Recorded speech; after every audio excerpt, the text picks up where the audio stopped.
नामवर सिंह जी हिंदी साहित्य के मशहूर आलोचक व लेखक थे। उन्हें हिंदी आलोचना का सूर्य भी कहा जाता था।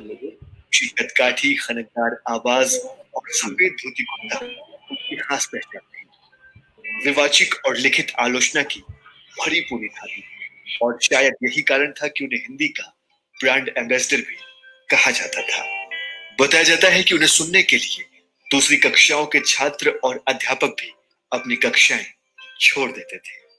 साहित्य अकादमी सम्मान से सम्मानित नामवर सिंह जी का जन्म 28 जुलाई 1926 को बनारस के गांव जियनपुर में हुआ था।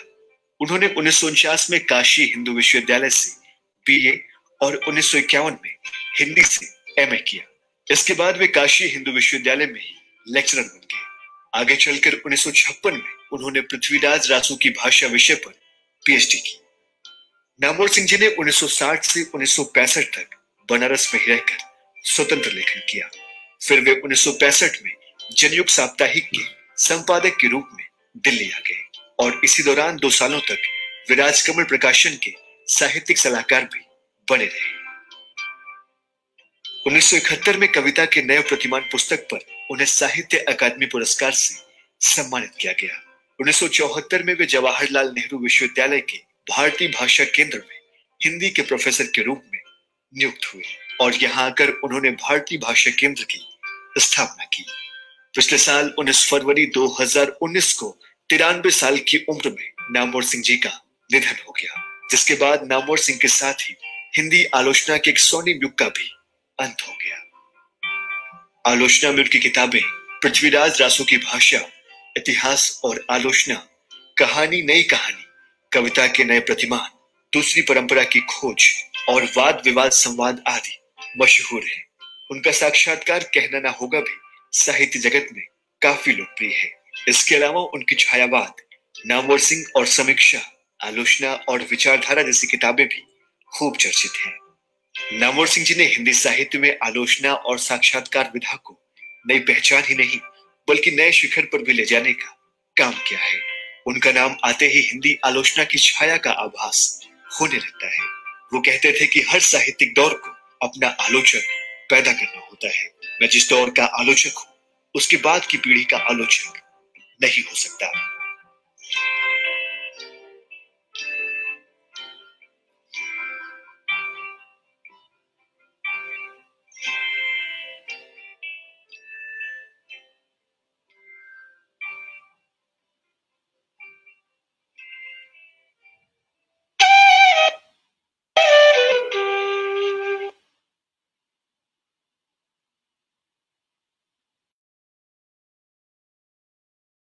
मैं ब्रजेश कुमार। आज नामवर सिंह जी होते तो हम सब उनका 64वां जन्मदिन धूमधाम से मनाते। वे नहीं हैं, उनकी स्मृति है। परंपरा की खोज पुस्तक की भूमिका में उन्होंने प्रारंभ कुछ इस तरह किया। परंपरा के समान ही खोज भी एक गतिशील प्रक्रिया है। अपनी पुस्तक दूसरी परंपरा की खोज की भूमिका की शुरुआत वो इसी पंक्ति से करते हैं।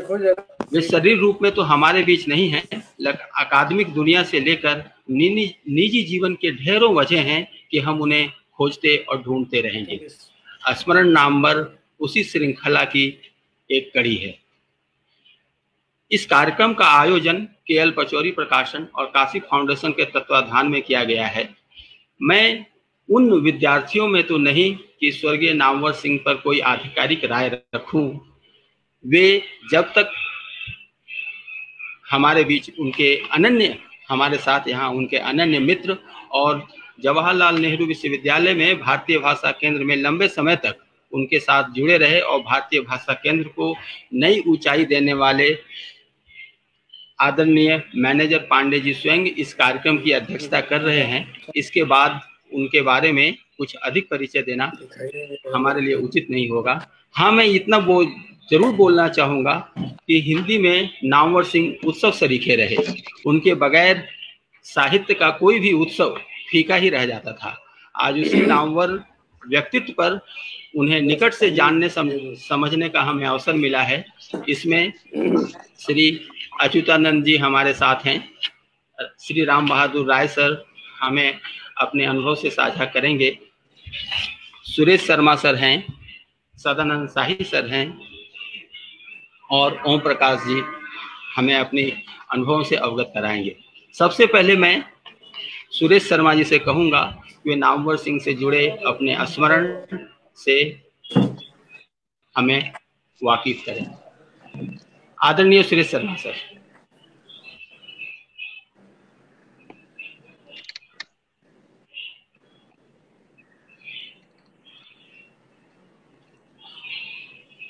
सुरेश शर्मा सर, आप अब अपनी बात शुरू करेंगे।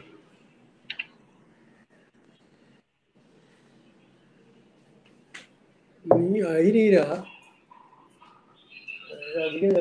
सर। आपकी आवाज आ रही है और आप दिख भी रहे हैं। कुछ करें सर, आपकी आवाज आ रही है और आप दिख रहे हैं सुरेश शर्मा सर।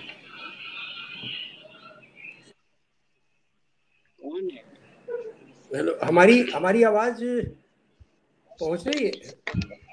आपकी आवाज आ रही है सर, आप शुरू करें। अरे सुरेश शर्मा कहाँ से आ गए? हमारी तरफ से तो हम यहाँ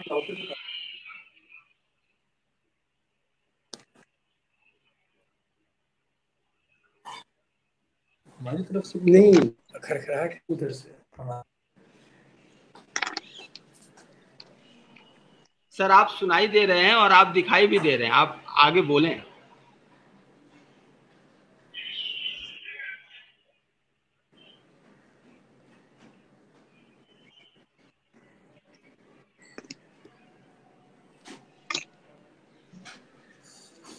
सदानंद शाही जी हैं। ऐसा लग रहा है कि सुरेश शर्मा जी के पास कोई तकनीकी गड़बड़ी की वजह से हम उनकी बात नहीं सुन पा रहे हैं। हम उनसे फिर बाद में बात करेंगे। मैं अपने दूसरे वक्ता आदरणीय सदानंद शाही जी से आग्रह करूंगा कि अगर वो हमें सुन पा रहे हैं तो वो अपनी बात शुरू करें।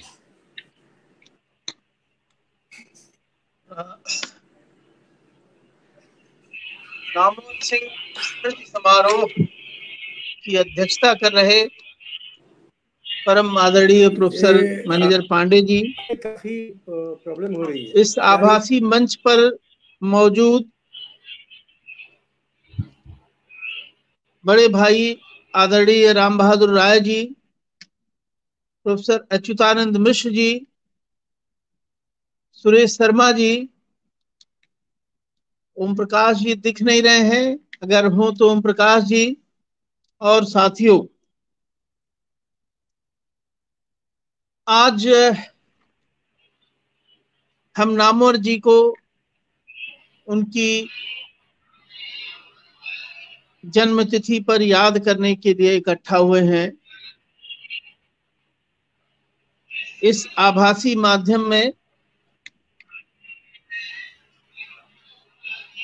जो समय है उसमें एक दो बातें कही जा सकती हैं। एक तो मुझे याद आ रहा है कि जब नामवर जी से मेरा व्यक्तिगत परिचय पहली बार हुआ तो कुछ ऐसी कहें कि केमिस्ट्री हुई कि पहले ही व्यक्तिगत परिचय में नामवर जी मुझसे भोजपुरी में बातचीत करते रहे और भोजपुरी में उनसे मेरी बातचीत अनौपचारिक बातचीत जब भी हुई भोजपुरी में ही हुई। तो एक मातृभाषा भोजपुरी के साथ उनका जो लगाव है वह मैंने निजी तौर पर महसूस किया और यह लगाव उनके व्यक्तित्व के निर्माण में और उनके जो लेखकीय व्यक्तित्व है, आलोचकीय व्यक्तित्व है, उसके निर्माण में भी मुझे यह जो एक खास तरह का देसीपन की ठाट उनके व्यक्तित्व में दिखाई पड़ती है और उनके लेखन में दिखाई पड़ती है और उनकी आलोचना में दिखाई पड़ती है, उसका संबंध मातृभाषा के साथ उनका जो संबंध है उसमें मुझे दिखाई पड़ता है। दूसरी परंपरा की खोज नामवर सिंह की समग्र जो आलोचनात्मक कार्य है उनका, उसमें से अगर कोई एक सूत्र अगर पकड़ने की कोशिश की जाए, कोई एक सूत्र निकालने की कोशिश की जाए, तो मैं समझता हूं कि वह दूसरी परंपरा की खोज होगी। और एक ऐसा लेखक जिसकी पढ़ाई लिखाई और जीवन का आरंभ बनारस जैसे परंपरानिष्ठ शहर में होता है और इस परंपरानिष्ठ शहर में जो कि जिसे कालातीत भी माना जाता है, जो शास्त्रों में और परंपराओं में और काल की एक निरंतरता में जीने वाला शहर, उस शहर में जिस लेखक की आरंभिक तैयारी होती है,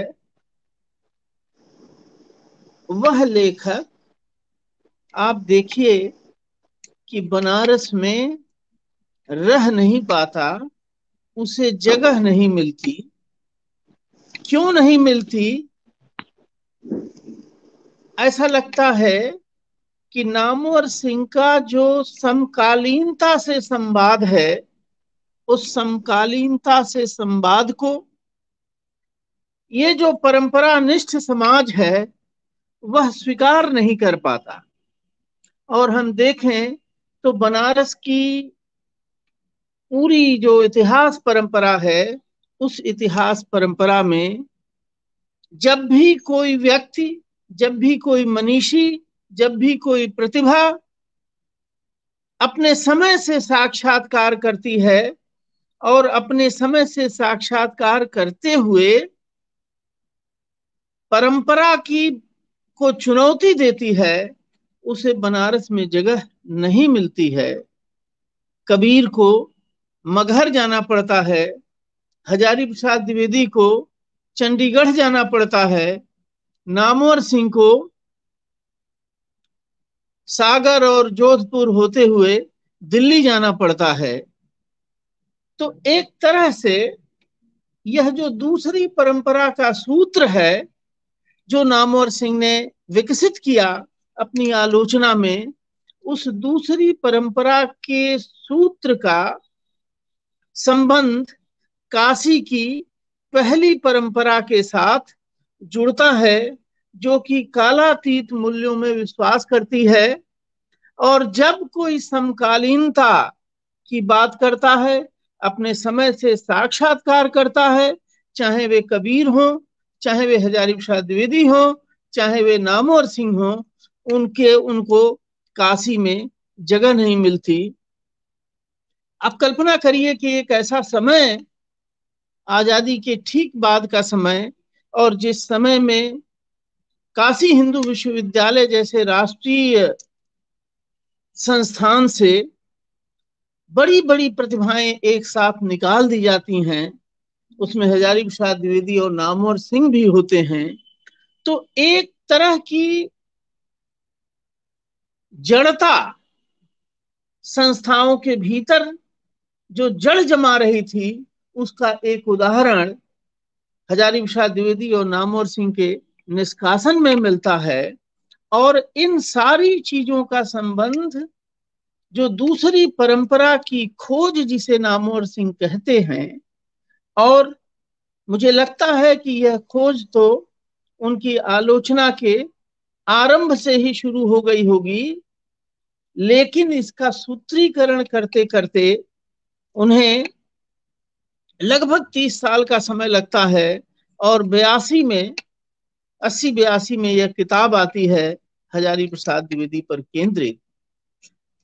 कहना मैं ये चाहता हूं, मैं नामवर सिंह का दूसरी परंपरा की खोज को सबसे महत्वपूर्ण योगदान मानता हूं, इसलिए कि ये जो पहली परंपरा है वह इतनी सर्वातिशायी है, सब कुछ को ढक लेने वाली है कि उसके आगे दूसरी परंपरा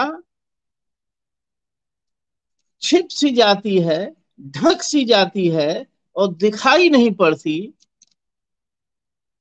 नामवर सिंह ने उस दूसरी परंपरा को लक्षित किया, उसका संधान ही नहीं किया बल्कि उसके ऊपर फोकस किया। और कहना मैं ये चाहता हूं कि ये जो भारत नाम का महादेश है, यह महादेश, इसकी विशेषताएं, इसकी विलक्षणताएं, जो परंपरा जिसको कहते हैं, पहली परंपरा जिसको कहा गया है, केवल वह पहली परंपरा में नहीं है, दूसरी परंपरा में भी है, जिसे अनेक कारणों से पहली परंपरा ने पृष्ठभूमि में ओझल कर दिया था। नामवर सिंह का बहुत बड़ा योगदान है कि उन्होंने पृष्ठभूमि में डाली गई दूसरी परंपरा को खोजा। उस दूसरी परंपरा के साथ जो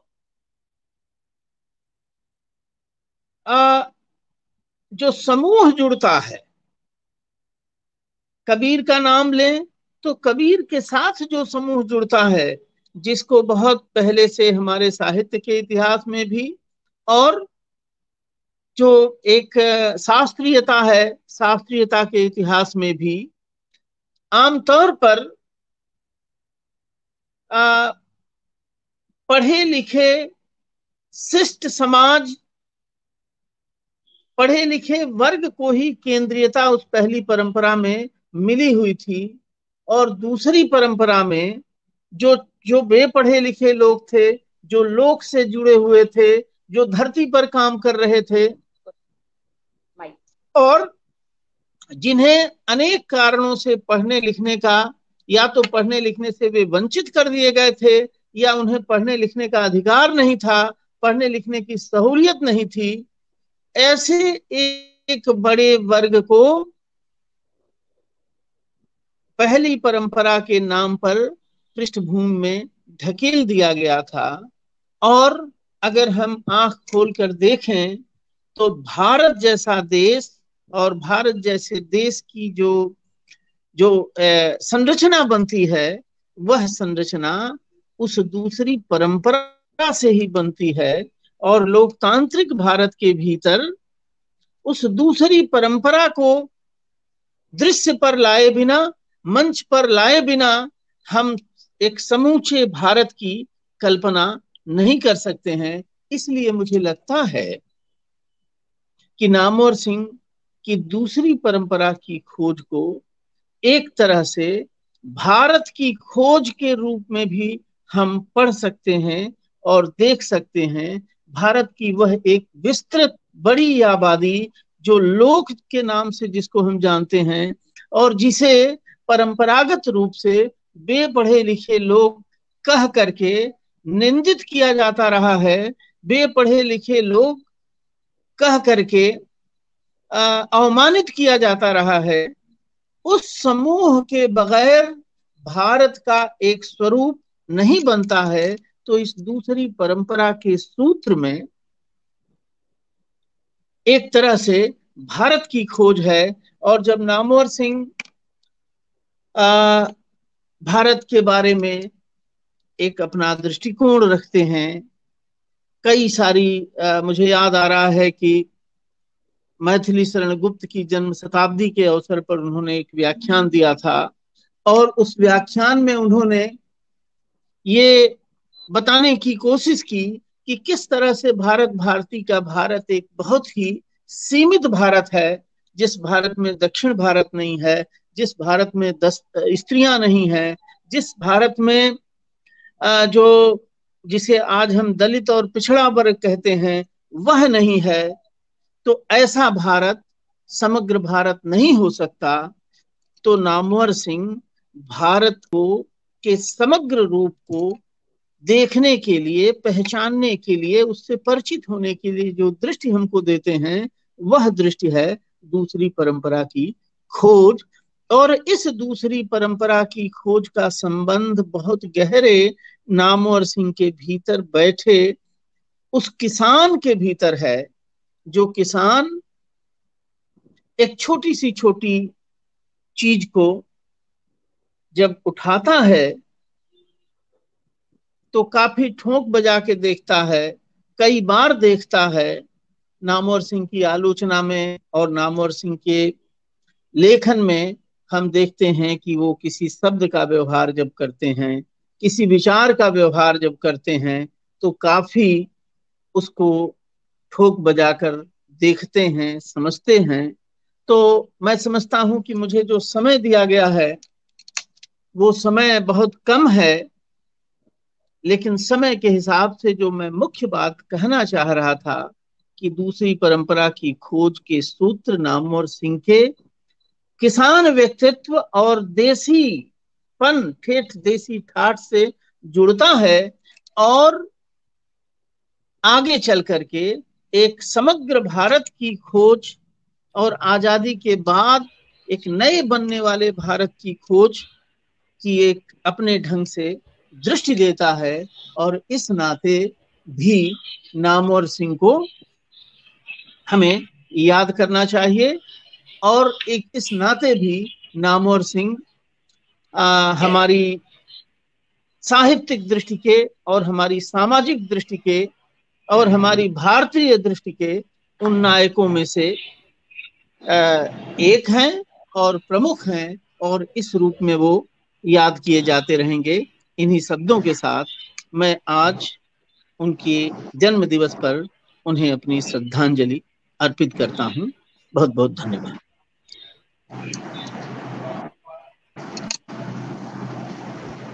प्रोफेसर सदानंद साई जी का बहुत बहुत धन्यवाद। उन्होंने अपनी शब्दों में हमें यह बताया कि नामवर सिंह जी की पुस्तक दूसरी परंपरा की खोज किस तरह हमें उनके व्यक्तित्व को फिर से समझने और इस पुस्तक का पुनर्पाठ करने के लिए प्रेरित करती है, ताकि हम इस भारत के ग्रामीण समाज को, यहाँ की संस्कृति को फिर से नए संदर्भों में समझ सकें और उसके नई चुनौतियों के लिए हम उन्हें अपने तरीके से परिभाषित कर सकें। अब मैं अगले वक्ता के तौर पर फिर एक बार सुरेश शर्मा जी से आग्रह करूंगा, अगर वे हमारी आवाज़ सुन रहे हैं और तकनीकी खामियां जो बीच में आई थी अगर वो सुलझ गई हैं तो वो अपनी बात सुन रहा हूं। आदरणीय सुरेश शर्मा सर।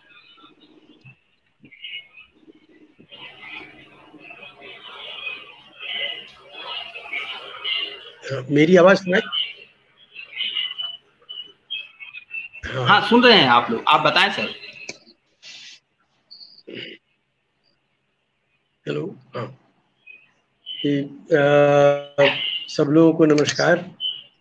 नामवर जी आज अगर होते तो 95 साल में प्रवेश करते, और जैसा कि राष्ट्रीय कला केंद्र में उनके 90 साल पूरा होने पर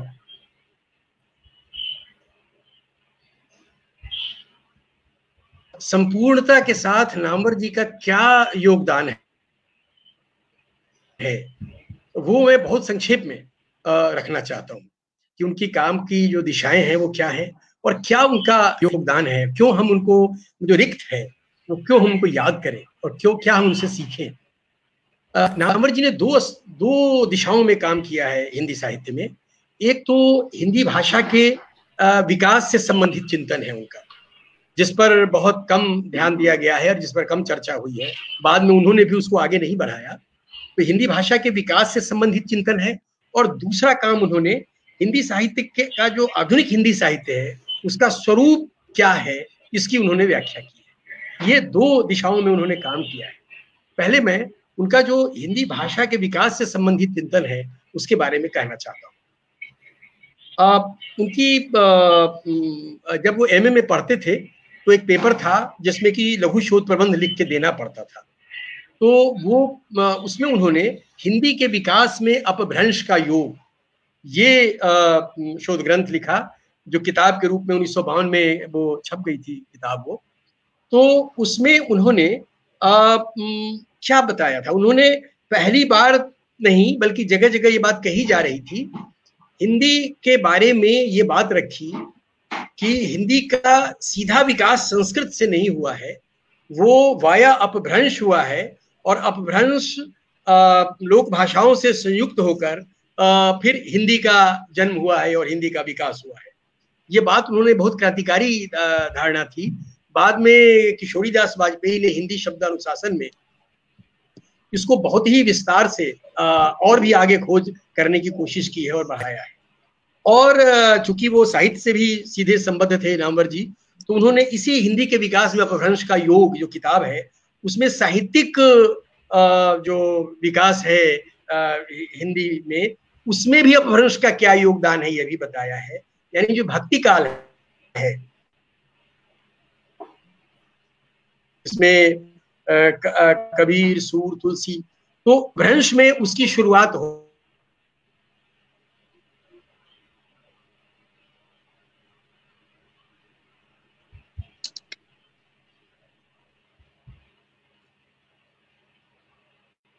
हाँ है।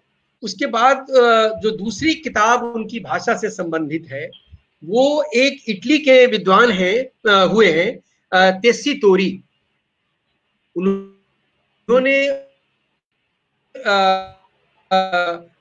14 एक किताब छपवाई थी पुरानी राजस्थानी।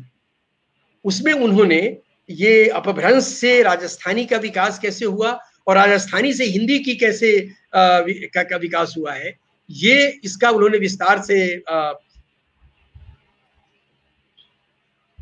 भावानुवाद किया और उसको और विस्तार देने की कोशिश की।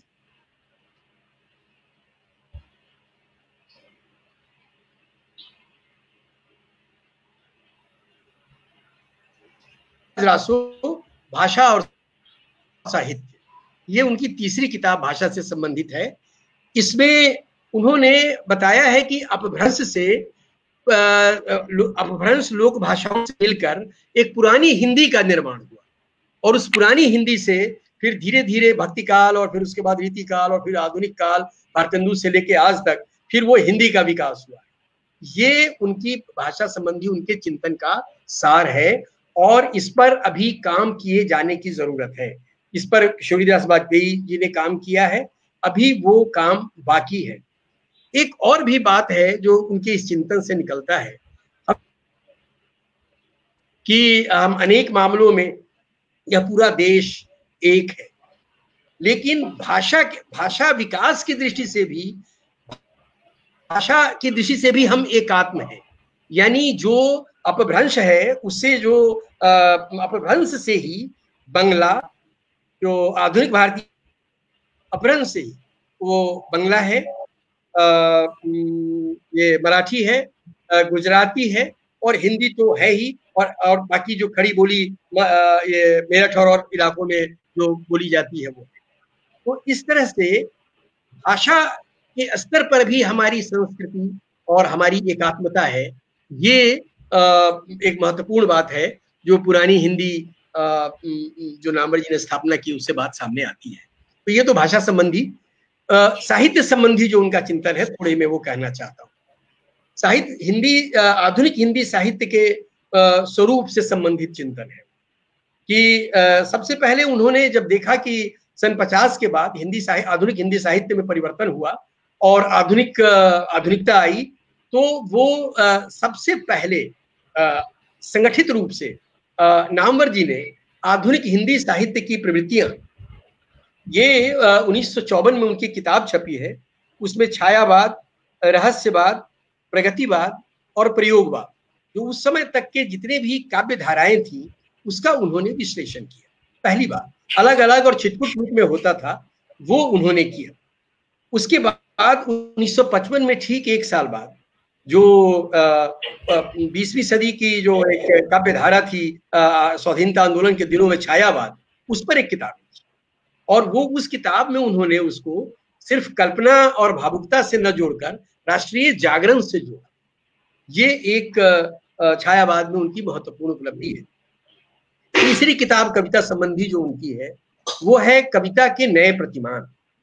जब नया काव्य स्थापित हो गया तो नामवर जी ने सबको का समाहार करके इन कविताओं की मूल प्रवृत्ति क्या है, इसकी विषय वस्तु क्या है और इसकी क्या सीमाएं हैं और इसकी और आगे क्या संभावनाएं हैं, इसके बारे में उन्होंने विस्तृत चर्चा की। साहित्य अकादमी का पुरस्कार भी इस पर उनको मिला था, जैसा कि कहा गया। ये उनका कविता संबंधी काम है। इसके बाद उसी दौर में नई कहानी की भी शुरुआत हुई थी। नामवर जी ने 1964 में कहानी नई कहानी किताब उनकी आई है। उन्होंने परिभाषित किया कि नई कहानी क्या है। मोहन राकेश, राजेंद्र यादव, कमलेश्वर, फणीश्वरनाथ रेणु, ये जो इन लोगों ने क्या नया किया है, क्या नया कहानी के क्षेत्र में कर रहे हैं, ये एक बड़ा महत्वपूर्ण उनका योगदान है जो उन्होंने कहानी के बारे में बताया। इसके बाद रचनात्मक साहित्य के बाद नामवर जी ने आलोचना पर भी, कि उस समय की आलोचना और उस समय के इतिहास लेखन, साहित्य के इतिहास लेखन पर भी बड़ा महत्वपूर्ण काम किया है। और इतिहास और आलोचना किताब उनकी 1957 में आई। उसमें उन्होंने साहित्य का इतिहास कैसे लिखें, लेखक और परिवेश, साहित्य का इतिहास कैसे समाज के इतिहास से भी जुड़ता है, इन सब मुद्दों पर विस्तृत चर्चा है। उसके बाद दूसरी परंपरा की खोज पर अभी चर्चा कर ही दी गई है, बहुत अच्छी चर्चा हुई है। उसमें उनका वही जो लोक पक्ष है, यानी एक परंपरा तो कालिदास की है जिसमें कि शास्त्रीयता है और उसका महत्व है, और दूसरा है लोक पक्ष भवभूति की परंपरा है। वो लोक पक्ष से वो कबीर, सूर, तुलसी से होते हुए पहुंची है। तो ये उन्होंने परिभाषित किया। और बहुत महत्वपूर्ण अंतिम किताब जो उनके जीवन में छपी है, बाकी सब तो उनके भाषण का संकलन है, उनकी अंतिम किताब है वाद विवाद और संवाद। इसमें उन्होंने आलोचना का कर्म का महत्वपूर्ण उद्घाटित किया, और सबसे बड़ी बात सौंदर्य शास्त्र पर उन्होंने बताया। और उन्होंने कहा कि सौंदर्य शास्त्र की सबसे बड़ी खासियत यह है कि ये शास्त्र अगर हमारे सौंदर्य बोध को बदलता है तभी उसकी सार्थकता है।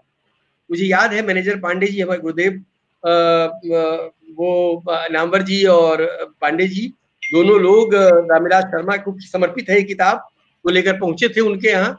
नामवर जी किताब छपी थी तो देने के लिए, तो मुझे याद है कि मैं भी वही था, विकासपुरी में वहाँ गए थे। तो उन्होंने रामविलास जी ने कहा कि वाद विवाद तुम तो ऐसा करते हो कि संवाद की कोई स्थिति रही नहीं जाती। ये नामवर जी को कहा, फिर वो आपस में चर्चा होती रही। अंत में मैं कहना ये चाहता हूँ कि ये आखिरी किताब थी। इसी बीच में उन्होंने अपने दो प्रिय कवियों, और इसे नामवर जी का व्यक्तित्व का दो मतलब छोर का पता चलेगा। शमशेर बहादुर सिंह की रचनाओं का संपादन किया उन्होंने, रचनाओं का यानी लोकप्रिय कविताएं करके छपी है। एक तरफ तो उनको शमशेर उनके प्रिय थे, और दूसरी तरफ नागार्जुन के उन्होंने रचनाओं का संपादन किया, प्रतिनिधि कविता, तो वो भी उनके प्रिय थे। यानी दोनों दो छोर हैं, हालांकि दोनों का सामाजिक यथार्थ के कवि है, लेकिन एक का शिल्प बिल्कुल अलग तरह का है। नामवर जी के व्यक्तित्व में इन दोनों का समाहार है, और ये एक बहुत बड़ी विशेषता है। और जरूरत इस बात की है कि हम उनके ये जो उनका समग्र साहित्य है, और अभी कई उनका बिखरा हुआ भी है, बहुत सारा उनका भाषण अभी है जगह जगह, उस सब को हम इकट्ठा करें और उसका प्रकाशन हो। और जो एक इंदिरा गांधी राष्ट्रीय कला केंद्र में उन पर एक कार्यक्रम हुआ था, और उसमें जैसा कि उन्होंने कहा था कि एक लेखक अपने जीवन के बाद के समय में ज्यादा जीवित रहता है बजाय इसके कि वह अपने समय में जितना जीवित है, अगर वो बड़ा लेखक है। नामवर जी बड़े लेखक है, और आज हमें अनेक बिंदुओं पर, अनेक दिशाओं में हमें रास्ता दिखाते हैं। हमें उनकी और ज्यादा इन रचनाओं का इंतजार है। जी नमस्कार।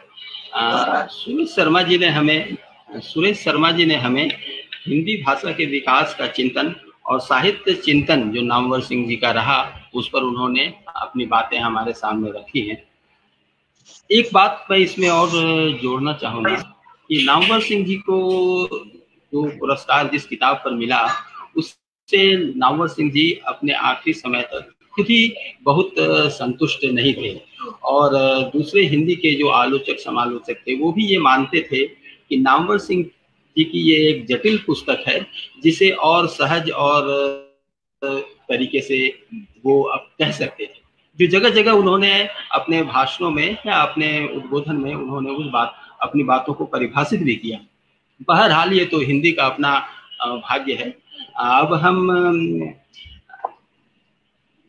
प्रोफेसर ओम प्रकाश जी से आग्रह करेंगे वो अपनी बात में जिस भारतीय भाषा केंद्र को नामवर सिंह जी ने स्थापित किया और प्रोफेसर मैनेजर पांडे जी के सहयोग से जिसकी ख्याति देश दुनिया में फैली, स्वयं मैनेजर पांडे जी हमारे कार्यक्रम की अध्यक्षता कर रहे हैं। आज उसी भाषा केंद्र के अध्यक्ष ओम प्रकाश जी हैं।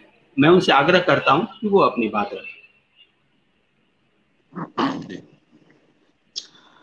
आज के इस कार्यक्रम से जुड़े सभी लोगों को मेरा नमस्कार। मित्रों, आज नामवर जी का जन्मदिन है।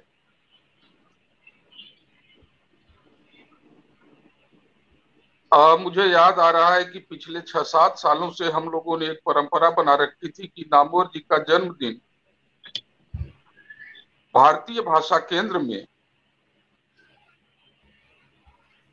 मनाते थे और उस दिन नामवर जी से जुड़े हुए किसी न किसी व्यक्ति को बुला करके हम लोग एक व्याख्यान कराते थे। नामवर जी खुद उपस्थित रहते थे। यह परंपरा लगभग हमारे यहाँ प्रोफेसर राम बख्श जब आए उस समय से शुरू हुई। आज के दिन इस कोविड-19 के समय में हम इस परंपरा को कैसे कायम रखें, हम इस पर विचार ही कर रहे थे कि तरुण का प्रस्ताव मेरे पास आया कि मैं नामवर जी पर एक वेबिनार करना चाहता हूं। मुझे एक रास्ता मिला कि जिस कार्यक्रम को हम इस समय इस बंदी के माहौल में अपने विभाग से नहीं जोड़ सकते थे, उस कार्यक्रम में कहीं न कहीं हम लोग शिरकत करें, नामवर जी को याद करें और उन्हें अपनी श्रद्धांजलि अर्पित करें।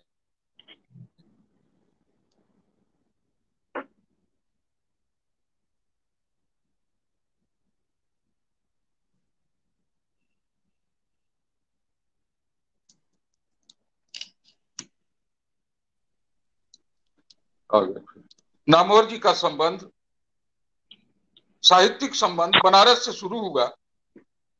बनारस, जोधपुर, आगरा होते हुए दिल्ली आया और राजकमल प्रकाशन से होता हुआ भारतीय भाषा केंद्र तक पहुंचा। हम लोग नामवर जी को एक व्यक्ति के रूप में याद करते हैं।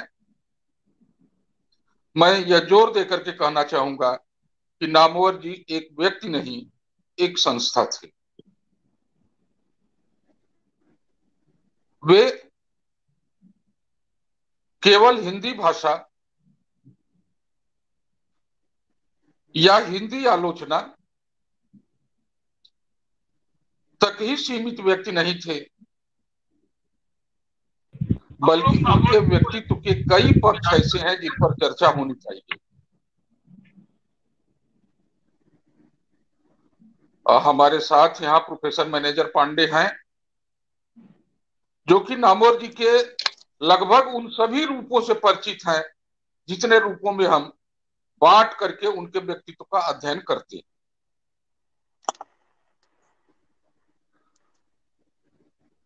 मुझे नामवर जी के साथ भारतीय भाषा केंद्र में कुछ ही समय रहने का अवसर मिला था, और वह भी चूंकि मेरी नौकरी का शुरुआती अंश था, विभाग में मैं सबसे जूनियर था, इसलिए उनके साथ सबसे कम वार्ता मेरी ही हुई है।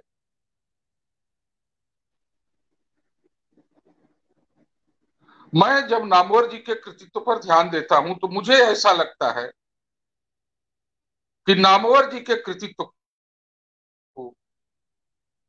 हमें 4 भागों में बांट करके देखना चाहिए। एक तो उनका शोध,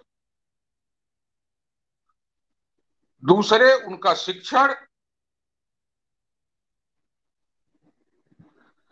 तीसरा और बहुत महत्वपूर्ण काम है पाठ्यक्रम का निर्माण।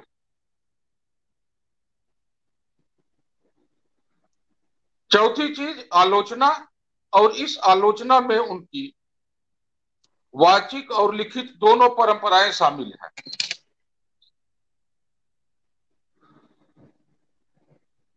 कहा जाता था कि नामवर सिंह वाचिक परंपरा के आलोचक हैं। अपने व्याख्यानों के माध्यम से इन्होंने हिंदी की जिन ज्वलंत समस्याओं पर, हिंदी ही नहीं बल्कि भारतीय भाषाओं की जिन ज्वलंत समस्याओं पर उंगली रखी थी, अब लगभग वे सभी चीजें छपकर आ गई हैं। लगभग मैं इसलिए कह रहा हूं कि उनके कुछ भाषण अभी ऐसे हैं जो कई जगह टहल रहे हैं लेकिन अभी छप करके नहीं आए। हो सकता है कि आगामी दिनों में कहीं कोई रूप बने जो वे छप करके आए। अभी हमारे पूर्व के 2 वक्ताओं ने नामवर जी के बनारस के जीवन के बारे में और नामवर जी के शोध के बारे में विस्तार से बात। नामवर जी के शोध के बारे में मैं केवल 2 बातें कहना चाहूंगा। हो सकता है मैं गलत हूं तो करेक्ट कर लीजिएगा, कर दीजिएगा मुझे भी। शोध की उनकी 2 किताबें, हिंदी के विकास में अपभ्रंश का योग, पृथ्वीराज रासो की भाषा, जो उनका शोध प्रबंध था, किताब के रूप में आते आते वह पृथ्वीराज रासो की भाषा और साहित्य। मेरा ध्यान एक और तरफ जाता है। अपभ्रंश पर नामवर जी ने जिस समय काम किया, हिंदी के विकास में अपभ्रंश का योग, उस समय अपभ्रंश शब्द का शाब्दिक अर्थ ही नहीं स्थापित हुआ था।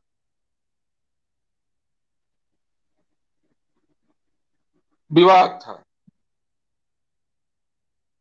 और दूसरी तरफ अगर आप देखें तो ये पृथ्वीराज रासो की भाषा, तो पृथ्वीराज रासो अपने आप में विवादास्पद कृति है। पहली बार जब ये रॉयल एशियाटिक सोसाइटी कलकत्ता से छपना शुरू हुई तब उसका क्या हश्र हुआ।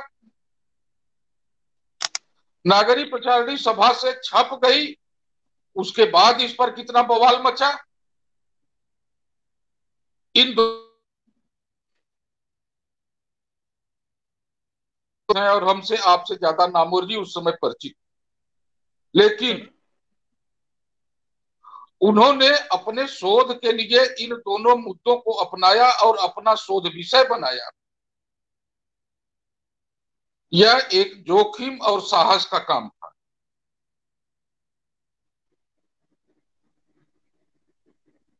साहित्य या भाषा, साहित्य भाषा का बनता बिगड़ता रूप, उसका पढ़ने वाला साहित्य पर प्रभाव और उसका भाषिक विश्लेषण, यह नामवर जी के शोध का क्षेत्र था। और यह काम उन्होंने उस समय किया, खासतौर से पृथ्वीराज रासो की भाषा पर काम करते हुए उन्हें बीकानेर, राजस्थान के तमाम जगहों पर जाना पड़ा, इकट्ठा करना पड़ा, पांडुलिपियां इकट्ठा की। याद रखिएगा, उस समय आज की तरह की कोई छात्रवृत्ति नहीं थी, लेकिन नामवर जी ने अनेक प्रतियों की खोज करके, फोटोकॉपी नहीं थी, उनकी हस्तलिखित प्रतियां तैयार करके काम उन्होंने किया और हिंदी को कुछ अमूल्य दिया। एक दूसरी चीज आप देखिएगा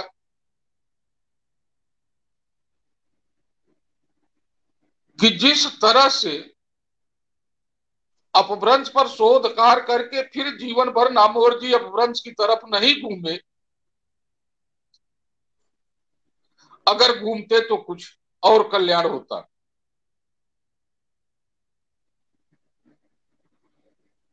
वे काम अपभ्रंश पर किए शोध का और आलोचना के कार्य के लिए वर्तमान समय को उन्होंने चुना, या अपने समय को चुना, अपने समय से संवाद किया।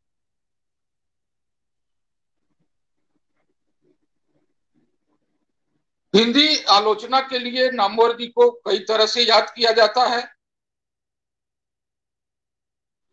मैंने यह देखा कि जिस चैलेंज के कार्य को उन्होंने अपने शोध के साथ शुरू किया था, वैसी ही चुनौती वे अपने आलोचना कर्म में भी झेलते रहे, और ऐसी ही कोई बड़ी चुनौती आने पर उन्होंने किताब के रूप में उसका जवाब दिया।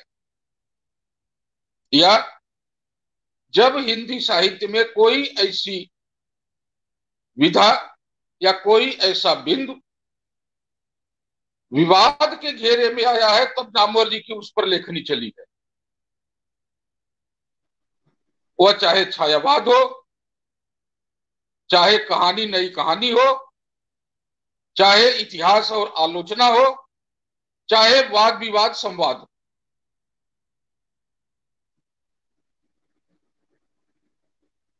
दूसरी परंपरा की खोज पर विस्तृत चर्चा हमारे मित्र सदानंद शाही कर चुके हैं, और अब भी दूसरी परंपरा की खोज नामक पुस्तक को कई दृष्टियों से देखने वाले लोग मौजूद हैं, देखते हैं।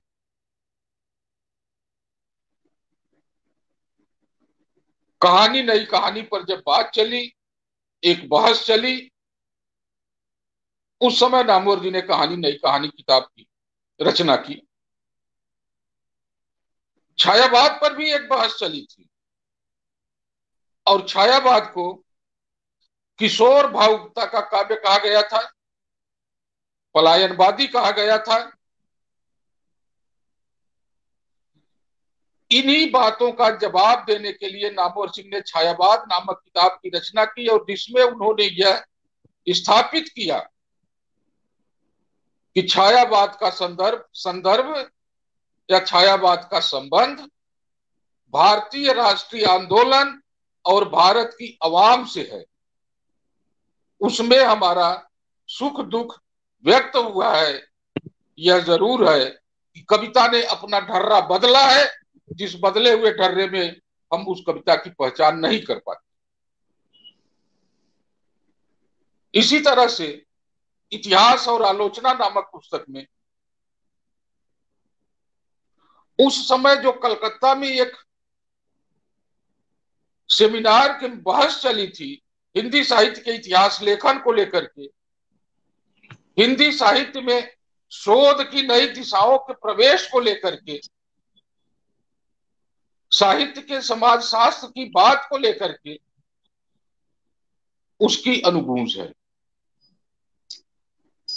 कहना मैं केवल यह चाहता हूं मित्रों कि नामवर जी को या उनकी आलोचना को, आलोचना पुस्तकों को उनके परिप्रेक्ष्य में रख करके देखना चाहिए, और उस परिप्रेक्ष्य में रख करके देखना चाहिए कि जिस साहित्यिक स्थिति में उनकी निर्मित हुई है। यह ऐसा अवसर नहीं है कि हम नामवर जी की आलोचना और उन चीजों पर विस्तार से बात करें, लेकिन ऐसा अवसर जरूर है कि उनके अवदान के विभिन्न रूपों को हम विभिन्न तरह से रेखांकित करें। नामवर जी कई जगहों के पाठ्यक्रम के निर्माण से जुड़े हुए थे। UPSC, NCERT, Jodhpur, Jawaharlal Nehru university, university grant commission,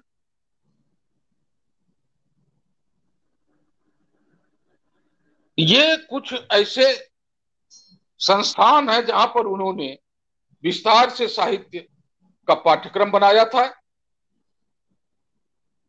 और पाठ्यक्रम निर्माण को लेकर के कुछ जगहों पर उनके ऊपर आरोप भी लगे थे या विरोध भी हुआ था। जैसे जोधपुर यूनिवर्सिटी में उन्होंने आधा गांव उपन्यास को कोर्स में लगाया और उसे लेकर के ये लंबे समय तक चलने वाला विवाद खड़ा हुआ। दूसरी तरफ मैं और पाठ्यक्रमों पर बात करूं उसके पहले जब विश्वविद्यालय अनुदान आयोग ने एक राष्ट्रीय पाठ्यक्रम बनाने की बात की और यह परियोजना उस समय काशी हिंदू विश्वविद्यालय के प्रोफेसर और प्रसिद्ध कथा लेखक सुप्रसाद सिंह को दिया गया। नामवर जी भी उसमें शामिल थे,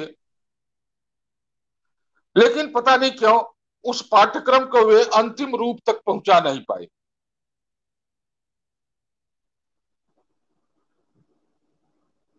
जवाहरलाल नेहरू विश्वविद्यालय में हिंदी साहित्य का जो पाठ्यक्रम उन्होंने तैयार किया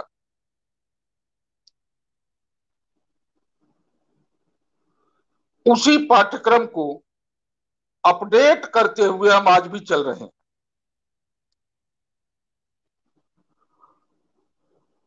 पांडे जी के समय में भी उसमें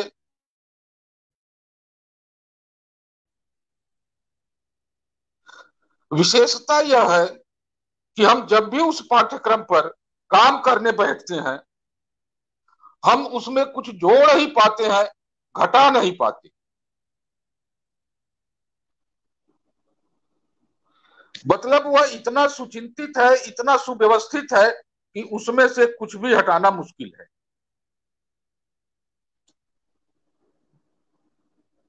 तीसरी चीज जो मुझे याद आती है और जो जिसमें मुझे उनके साथ थोड़ा सा काम करने का अवसर भी मिला था, एनसीईआरटी में। एनसीईआरटी में वे हिंदी सलाहकार के रूप में भी रहे और एनसीईआरटी के विभिन्न कार्यशालाओं में प्रतिभागी के रूप में भी रहे। एक तरफ जहां हिंदी के विद्यालयी शिक्षण के पाठ्यक्रम निर्माण में उनकी भूमिका रही, वही हिंदी के विद्यालयी शिक्षा के पाठों के निर्माण में भी उनकी भूमिका रही। कंटेंट क्या हो, पाठ्यक्रम क्या हो। एनसीईआरटी की दो बड़ी महत्वपूर्ण परियोजनाएं थी और हमारे समझ से दोनों परियोजनाएं सफल नहीं हुई। सफल मतलब एनसीईआरटी के कारण वे प्रकाशित नहीं हुई। एक तो साहित्य कोश के निर्माण की परियोजना थी और एक प्रेमचंद की महत्वपूर्ण कहानियों के संकलन की योजना थी जो 2 भागों में आनी। नामवर जी इन दोनों से जुड़े हुए थे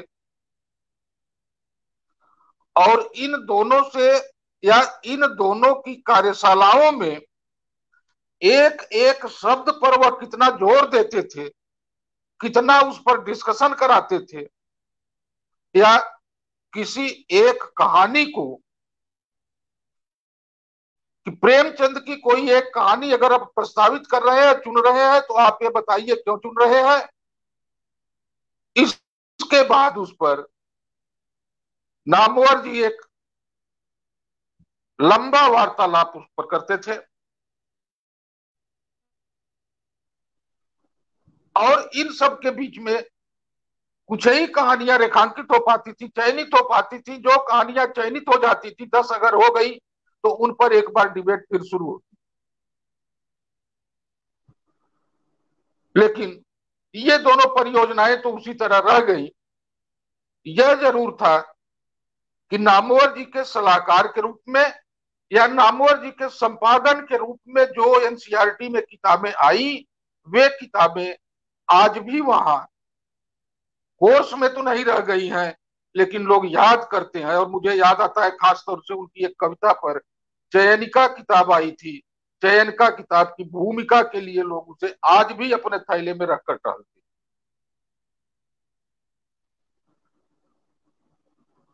कार्य में लगन, कार्य में तत्परता, यह नामवर जी की एक खास विशेषता थी। और इन खास विशेषताओं की तरफ पहले भी अनेक बार ध्यान आकर्षित किया गया है।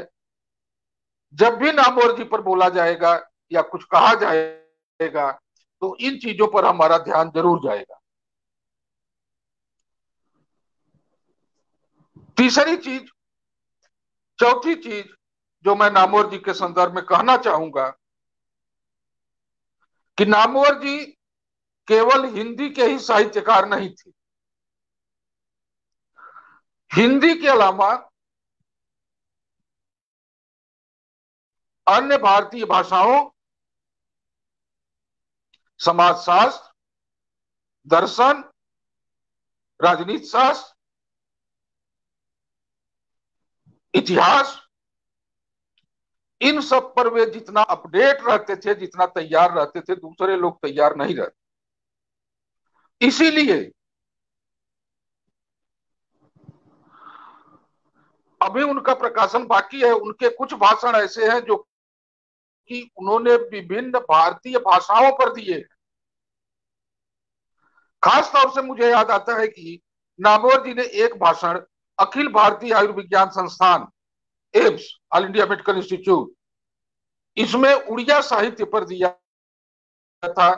और उस समय उड़िया के अनेक साहित्यकार लोगों ने दांतों तले उंगली दबा ली थी।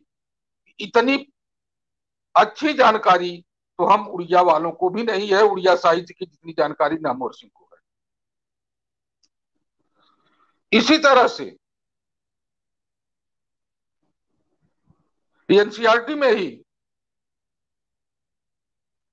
मानविकी और समाजशास्त्र संकाय के हेड प्रोफेसर अर्जुन देव, जो कि एक प्रसिद्ध इतिहासकार थे और तमाम इतिहास की किताबें, एनसीईआरटी की इतिहास की किताबें अर्जुन देव जी के कारण जानी जाती हैं। उनकी एक बड़ी योजना बनी कि विश्व इतिहास की एक किताब बनाई जाए। बनाया उन्होंने और विश्व साहित्य पर लिखने के लिए जब उन्होंने चर्चा चलाई तो लोगों ने नामवर जी का ही नाम प्रस्तावित किया। किताब अंग्रेजी और हिंदी दोनों में प्रकाशित है और दोनों में नामवर जी का विश्व साहित्य पर लंबा लेख है। मित्रों, समय की सीमा को देखते हुए, बहुत लंबे समय तक बात न करते हुए, मैं इतना जरूर कहना चाहूंगा कि नामवर जी पर हम जब भी विचार करें, एक समग्रता में साहित्य, भाषा, भारतीय साहित्य, लेखन, भाषण, बहुत विषयों पर उन्होंने बोल करके छोड़ रखा था। आशीष जैसा संपादक न मिलता तो वो उनकी 8 किताबें भी न आती। बाद में भी उनकी एक किताब आशीष के अलावा द्वाभा राजकमल से आई। और भी किताबें हैं जो आएंगी अभी।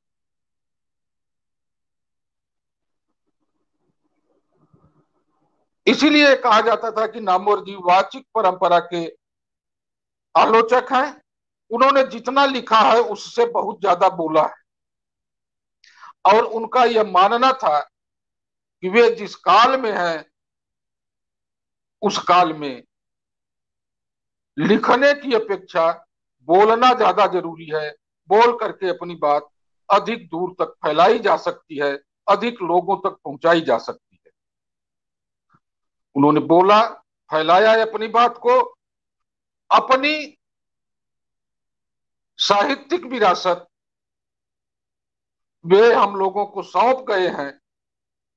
उनकी सौंपी हुई विरासत को हम कितना आगे बढ़ा पाते हैं, क्या कुछ उसमें जोड़ पाते हैं, कुछ जोड़ पाते हैं कि नहीं जोड़ पाते, यह भी आकलन होना शेष है। मुझे दो बातें और कहनी है, छोटी छोटी, जो 2 वाक्यों में कहूंगा। नामवर जी कहानी नहीं, कहानी की भूमिका में ही लिखे हैं कि when they fly use our wings, वे जब उड़ते हैं तो मेरे ही पंखों का इस्तेमाल करते हैं। एक और बात, मैं प्रोफेसर मैनेजर पांडे से क्षमा प्रार्थी होते हुए कहूंगा। पांडे जी ने एक लेख में जिक्र किया कि पहले के विद्वान अपनी विद्वता पर भी गर्व नहीं करते थे। आज के विद्वान तो ऐसे हैं जो अपनी मूर्खता पर इठलाते हुए फिर रहे हैं। मित्रों, ये मूर्खता पर इठलाते हुए फिरने वाले अगर नामवर जी को पढ़ लेते तब भी उनका साहित्यिक संस्कार हो जाता। इन्हीं शब्दों के साथ मैं नामवर जी को अपनी श्रद्धांजलि अर्पित करता हूं। धन्यवाद।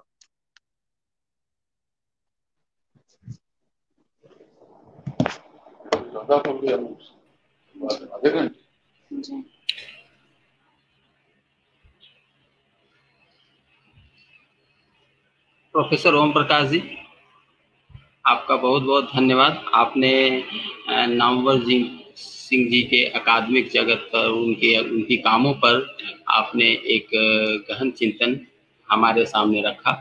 इस बात से भी अवगत कराया कि अभी नामवर सिंह के कामों पर, उनके कहे पर हमें आगे और क्या करना चाहिए, इस पर और भी और चिंतन मनन होना है। और आप जैसे लोगों का सुझाव होगा तो शायद अकादमिक दुनिया से नए लोग जो जुड़ रहे हैं वो इस पर अपना काम करेंगे। एक बात यहाँ मैं अपनी तरफ से कहना चाहता हूँ, नामवर सिंह जी हिंदी भाषा को गरीब गुरबा बनने नहीं दिया। उन्होंने हिंदी को एक ठसक की भाषा, एक स्वाभिमान की भाषा बनाए रखा। वो जेएनयू का परिसर हो या वो जहाँ कहीं भी गए, हिंदी को पूरी गरिमा के साथ उन्होंने स्थापित किया और उसको वैसी गरिमा दिलाई जिसकी वो हकदार है। वो पत्रकारिता जगत में से भी उनका गहरा लगाव था। पत्रकारिता के लोगों से वो गहरे जुड़े थे। ये बात हम सब जानते हैं कि जब जनसत्ता के संस्थापक संपादक श्री स्वर्गीय प्रभास जोशी जी की किताब 2008 में उसका प्रकाशन हो रहा था, तो उस कार्यक्रम की अध्यक्षता नामवर सिंह जी ही कर रहे थे। इसके वो प्रभास परंपरा न्यास के अध्यक्ष भी रहे। वो हमारे आज के वक्ता श्री राम बहादुर राय सर से भी उनका गहरा संबंध था। मैं एक संस्मरण सुनाना चाहता हूँ। 2013 की बात है, यथावत पत्रिका शुरू होने वाली थी। उस बार प्रभास परंपरा न्यास का कार्यक्रम में जब नामवर सिंह जी आए तो कार्यक्रम खत्म होने के बाद उन्होंने हमें बातचीत में राय सर के विषय में एक बात कही। तो मैं सर का परिचय क्या कराऊं, मैं उनकी ही बात, नामवर सिंह की ही बात दोहरा देता हूँ। राय साहब आशा की घनी शीतल छाया है और अस्वीकार्य का उनमें गजब का साहस है। तो मैं सर का स्वागत करता हूं और मैं उनसे आग्रह करता हूं कि वो अपनी बात प्रारंभ करें। सबको नमस्कार। बकौल म्यूट कर दो। जी आवाज आ रही है सर, आप पर। अच्छा, सबको नमस्कार। आदरणीय मैनेजर पांडे जी, अच्युतानंद मिश्र जी, सुरेश शर्मा जी, सदानंद साई जी, ओम प्रकाश सिंह जी, ब्रजेश जी और मित्रों, स्मरण नामवर सिंह के इस आयोजन के लिए मैं KL Pachauri foundation, KL Pachauri प्रकाशन और काशी फाउंडेशन को साधुवाद देता हूँ। आज नामवर सिंह जी हमारे बीच में नहीं हैं, अशरीरी हो गए हैं, और उस डॉक्टर नामवर सिंह का ये, जब वो अशरीरी हुए, हमारे बीच से चले गए, तो उनका ये दूसरा जन्मदिन है। नामवर सिंह जी की साहित्य की, उनके बड़े योगदान की चर्चा हुई है। मैं मुख्यतः दो बातों पर अपनी बात कहने की कोशिश करूंगा। एक तो जैसा मैंने डॉक्टर नामवर सिंह जी को देखा, और दूसरा कि एक बार वो प्रधान संपादक भी हुए एक संस्थान में। तो ये दो अवसरों पर जो हमने उनको देखा, जाना, उसको मैं आपके सामने रखने की कोशिश करूंगा। उनसे बातचीत में मैंने ये पाया कि अपने गांव के प्रति उनका जो लगाव है वो अद्भुत है। बनारस से कुछ दूर पर उनका गांव था जियनपुर, जो आजकल उस गांव को अब अम्बेडकरपुर कहते हैं, लेकिन जियनपुर एक भरा पूरा गांव था। जब नामवर सिंह वहाँ पैदा हुए, उनका बचपन बीता, उस गांव का के संस्मरण जब उनसे आप बात करिए तो वो सुनाते थे। और उसी गांव ने दरअसल नामवर सिंह जी को सारे संस्कार दिए, जो बीज से वृक्ष के रूप में, फूल के रूप में नामवर सिंह जी को दुनिया ने देखा। गंगा नदी से 3 किलोमीटर दूर वो गांव है जहां नामवर सिंह जी ने पढ़ने और जीवन में बढ़ने का संस्कार पाया। मैं जब पहली बार नामवर सिंह जी से मिला, मैं उनका नाम तो सुनता था जब मैं बनारस हिंदू यूनिवर्सिटी में पढ़ता था, लेकिन जेएनयू में मैं उनसे मिलने के लिए जब गया, पहली बार मिला, तो मैंने पाया, मुझे तत्काल याद आया कि चित्रकूट में एक नदी है। आप जो लोग भी चित्रकूट गए हो, चित्रकूट में वो बहती हुई जो नदी है मंदाकिनी, उसके बहने में बहती रहती है, लेकिन कोई आवाज नहीं होती।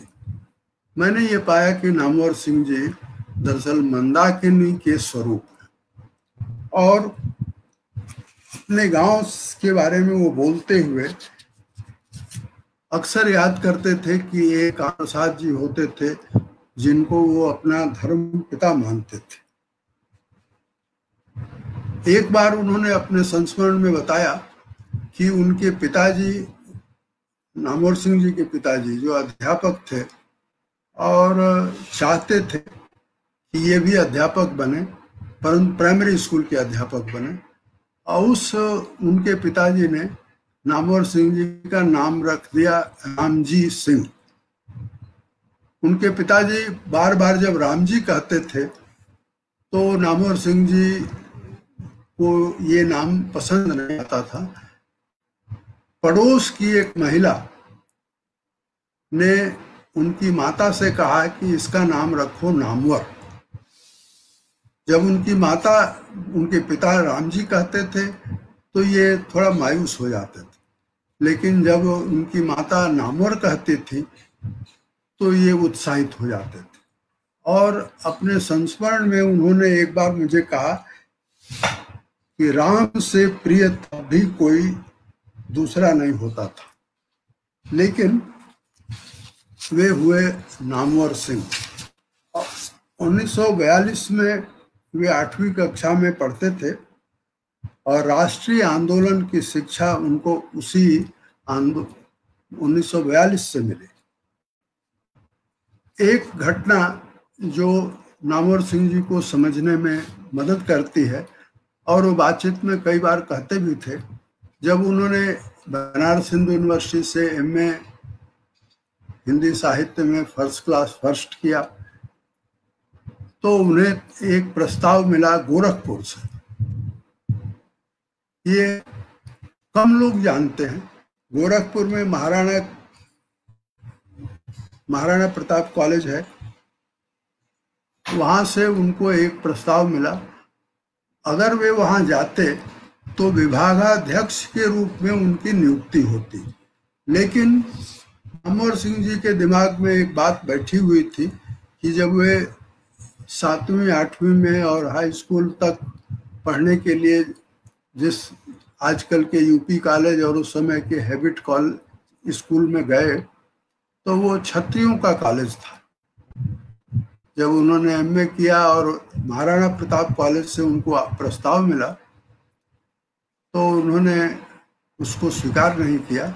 और बाद में वो कहते थे, मुझे भी एक बार कहा उन्होंने कि मैं उस कुएं से बाहर निकलना चाहता था, अगर गया होता तो विभागाध्यक्ष के पद पर। नामवर जी मनुष्यता की जितनी कसौटियां आप देखें, उस पर अगर नामवर सिंह जी को परखेंगे तो मैं कि वो तरह से उस पर खरे उतरते हैं। वे इतने बड़े व्यक्ति हैं, विख्यात व्यक्ति हैं, साहित्यकार हैं, आलोचक हैं, ये इनका परिचय तो है ही, लेकिन उनके बारे में लोगों से सुनिए तो, जैसे मेरा अपना अनुभव है बनारस का, जब हम उनसे नहीं मिले थे तो मुझे ये लगता था कि नामवर सिंह जी के बारे में बनारस के लोग कितना जानते हैं। कई बार मुझे आज भी लगता है कि नामवर सिंह जी के बारे में लोगों को जितना मालूम है, क्या नामवर सिंह जी को अपने बारे में उतना मालूम था?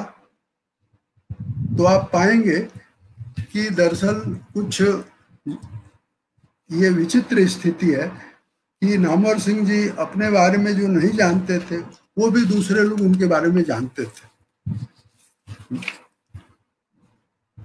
संघर्ष और उपलब्धि के वे प्रतीक थे।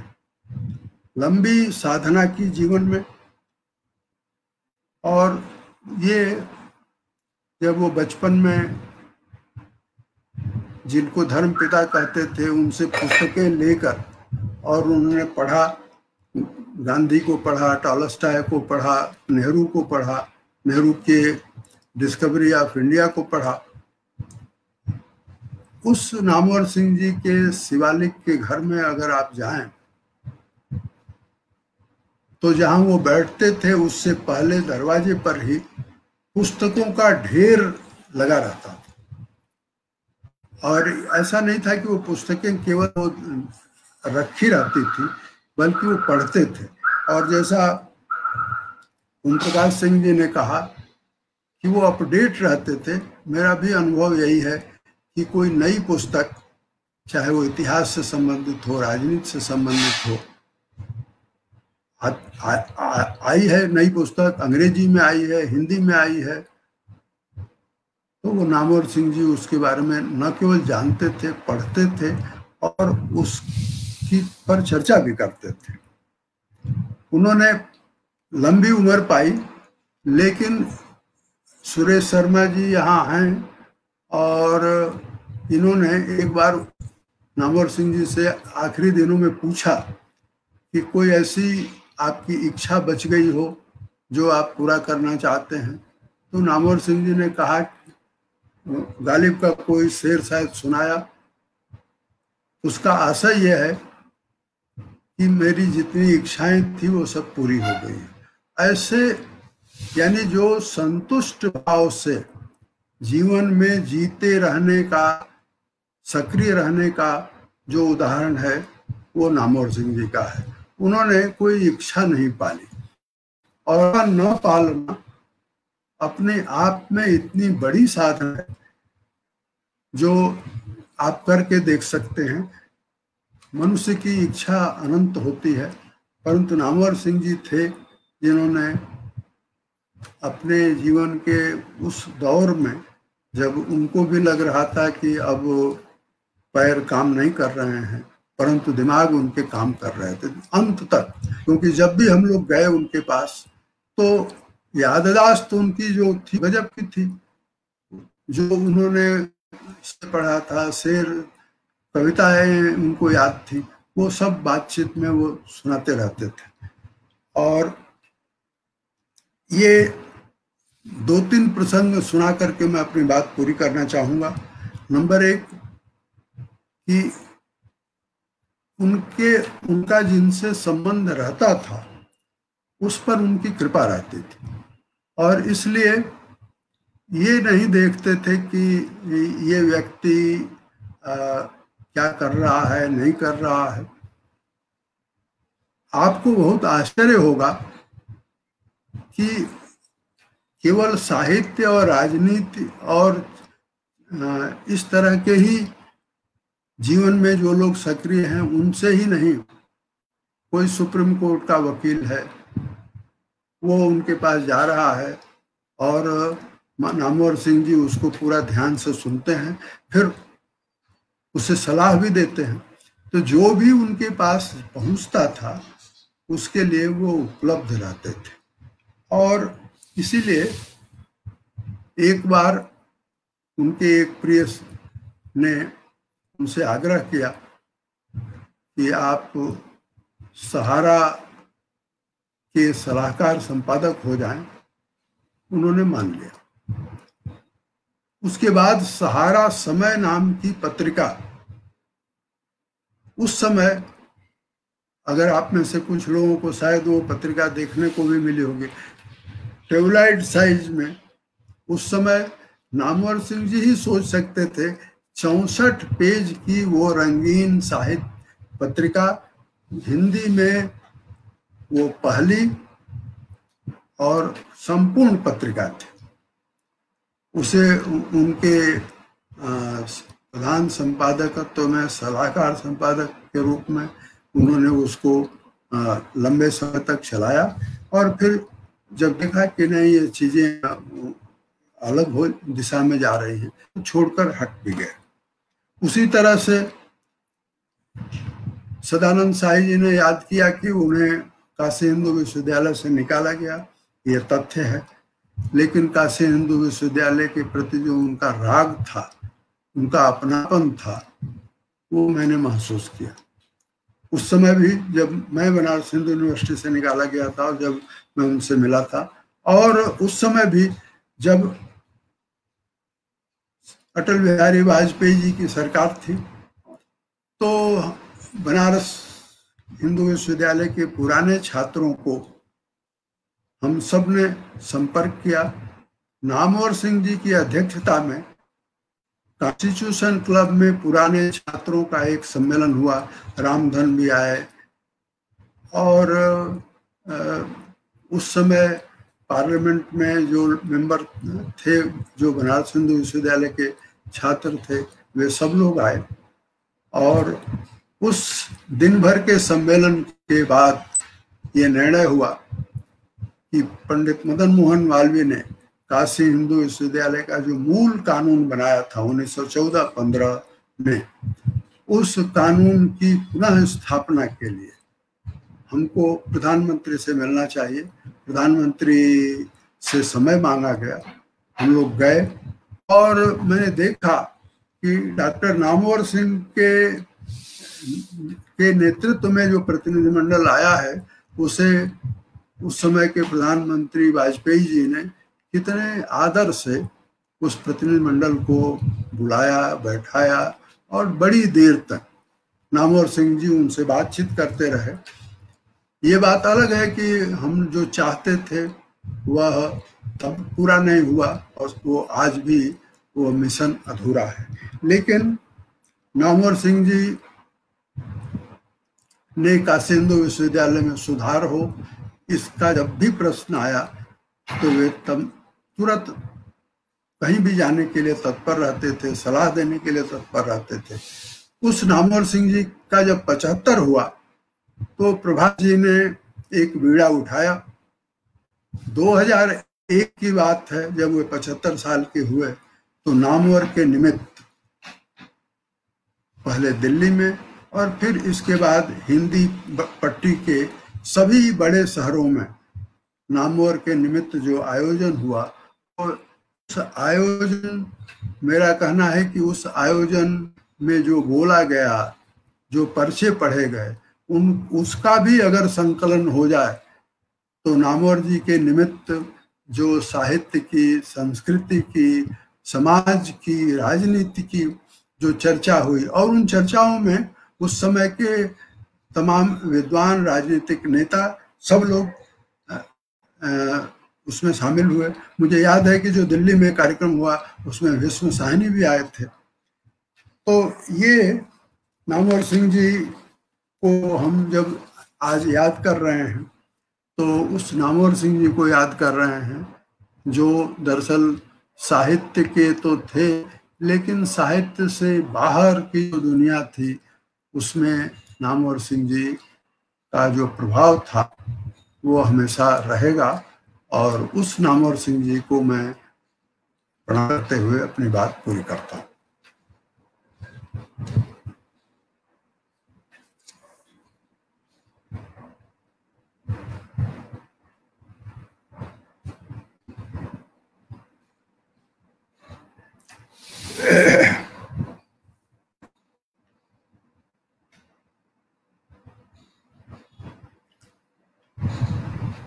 इस तरह उन्होंने एक नई साहित्य से बाहर एक नई धारा चलाई। अब मैं अगले वक्ता के तौर पे श्री अच्युतानंद मिश्र जी को आमंत्रित करता हूं। पत्रकारिता में हम लोग आज जिन लोगों को देख रहे हैं उनमें श्री मिश्र एक ऋषि की तरह हैं। मैं उनसे आग्रह करता हूं कि वे अपनी बात रखें। डॉक्टर नामवर सिंह जी के जन्म जयंती पर आयोजित इस संगोष्ठी के में शामिल सभी विद्वानों को मैं प्रणाम करता हूं। इस गोष्ठी के अध्यक्ष doctor manager Pandey ji,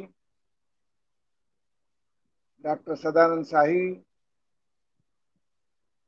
doctor Om Prakash ji, Ram Bahadur Rai ji और अनेक लोग जो इस गोष्ठी में शामिल हुए हैं या भाग ले रहे हैं, उनको मैं बताना चाहता हूं कि नामवर जी के व्यक्तित्व और कृतित्व पर वो इतना बड़ा है कि उसको उस पर प्रकाश डालने का या उनके आलोचना कर्म पर कोई चर्चा करने का या उनके साहित्यिक योगदान पर कोई बात रखने की स्थिति तो मेरी नहीं है। मैं उसका अधिकारी व्यक्ति भी नहीं हूं, लेकिन इतना मैं जरूर जानता हूं कि नामवर जी का जो पूरा जीवन एक स्वाधीनता के बाद के भारत का जीवन है और स्वाधीन भारत में को नामवर जी ने बहुत नजदीक से देखा था, उसमें शामिल हुए थे। उस पूरे दौर की शिक्षा व्यवस्था में, उस पूरे दौर के संचार व्यवस्था में, उस पूरे दौर के इतिहास को, राजनीति को नामवर जी ने बहुत नजदीक से देखा था। उसमें उसके साक्षी भी थे और उसके भुक्तभोगी भी थे। हम जानते हैं कि नामवर जी बहुत पढ़े लिखे विद्वान थे। तमाम लोगों ने उसकी चर्चा भी की, उनके उल्लेख भी किया कि किस प्रकार उनके साहित्यिक योगदान पर भी चर्चा हुई है, उनकी पुस्तकों पर भी चर्चा हुई है। इसलिए ये करने की धृष्टता तो मैं नहीं करूंगा। मैं केवल इस रूप में नामवर जी को याद करता हूं कि जैसा ओम प्रकाश जी ने बताया कि वो भारतीय भाषाओं के बीच में एक सेतु के रूप में थे। पिछले 6.5-7 दशकों का इतिहास अगर देखा जाए तो कोई एक व्यक्ति जो सभी भारतीय भाषाओं के बीच में समन्वय स्थापित करता था, जिसको पूरे भारत में एक सम्मान का दर्जा मिलता था, जो सभी विश्वविद्यालयों के साथ जुड़ा हुआ था, इस रूप में नामवर जी को देखा जाता है। बांग्ला साहित्य हो, मराठी साहित्य हो या उड़िया साहित्य का भी जिक्र हुआ था, और इस बात का भी जिक्र हुआ कि वो सभी क्षेत्रों में पूरी तौर से अपडेट रहते थे हर दौर में। तो इस रूप में देखा जाए तो कोई और दूसरा व्यक्तित्व स्वाधीन भारत में नहीं दिखाई पड़ता जिसको कि भारतीय भाषाओं के बीच में एक सेतु के रूप में जाना जा सकता है।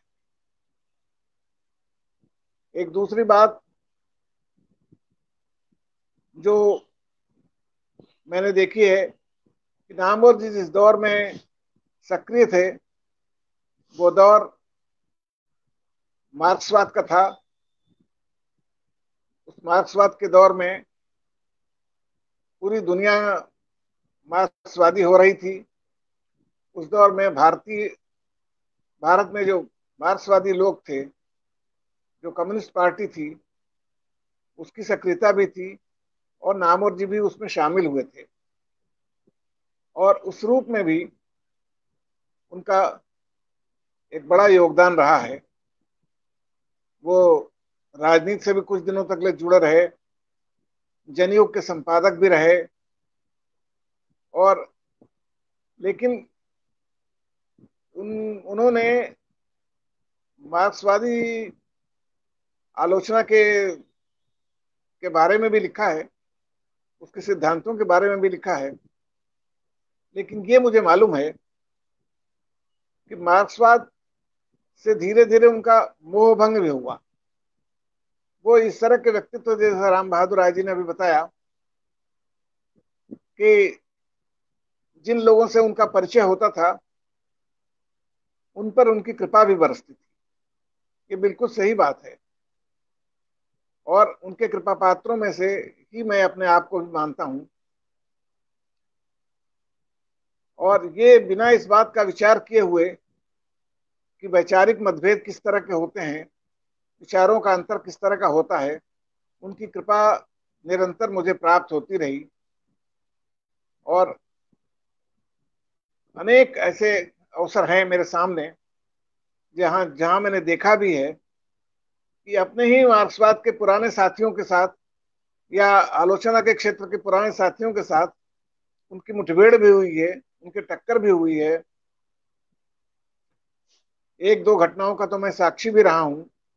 मुझे ध्यान है कि जनसत्ता में हम लोगों ने एक स्तंभ शुरू किया था जिसमें एक विद्वान के दूसरे विद्वान से बातचीत होती है। आज मुझे डॉक्टर केदारनाथ सिंह जी याद आ रहे हैं कि केदार जी का यह प्रस्ताव था कि क्यों ना रामविलास जी और नामवर जी से संवाद कराया जाए। दोनों लोगों में बातचीत लगभग नहीं थी। मैं पहले रामविलास जी के पास गया और उनसे मैंने अनुरोध किया। रामविलास जी ने पूछा कि संवाद कौन करेंगे। मैंने कहा डॉक्टर नामवर सिंह जी करेंगे। उन्होंने सहमति दे दी और वही विकासपुरी के उनके घर में, जिसकी चर्चा अभी हुई है, नामवर जी और रामविलास जी के बीच में लगभग 2.5 घंटे का संवाद हुआ। उसमें पूरी पुरानी आलोचना के सिद्धांत से लेकर के और जिन मुद्दों पर लेकर के नामवर जी और रामविलास जी में मतभेद थे, आर्यों के आगमन को लेकर के, उन मुद्दों पर के अलावा पारिवारिक रिश्तों का, निजी रिश्तों का भी उल्लेख हुआ था। और मुझे याद है कि दोनों लोग बहुत लंबे अरसे बाद मिले थे और दोनों खूब रोए भी थे। रामविलास जी के, जब वो आगरा में रहते थे, उनके परिवार को याद करके नामवर जी की भी आंखें नम हो गई थी।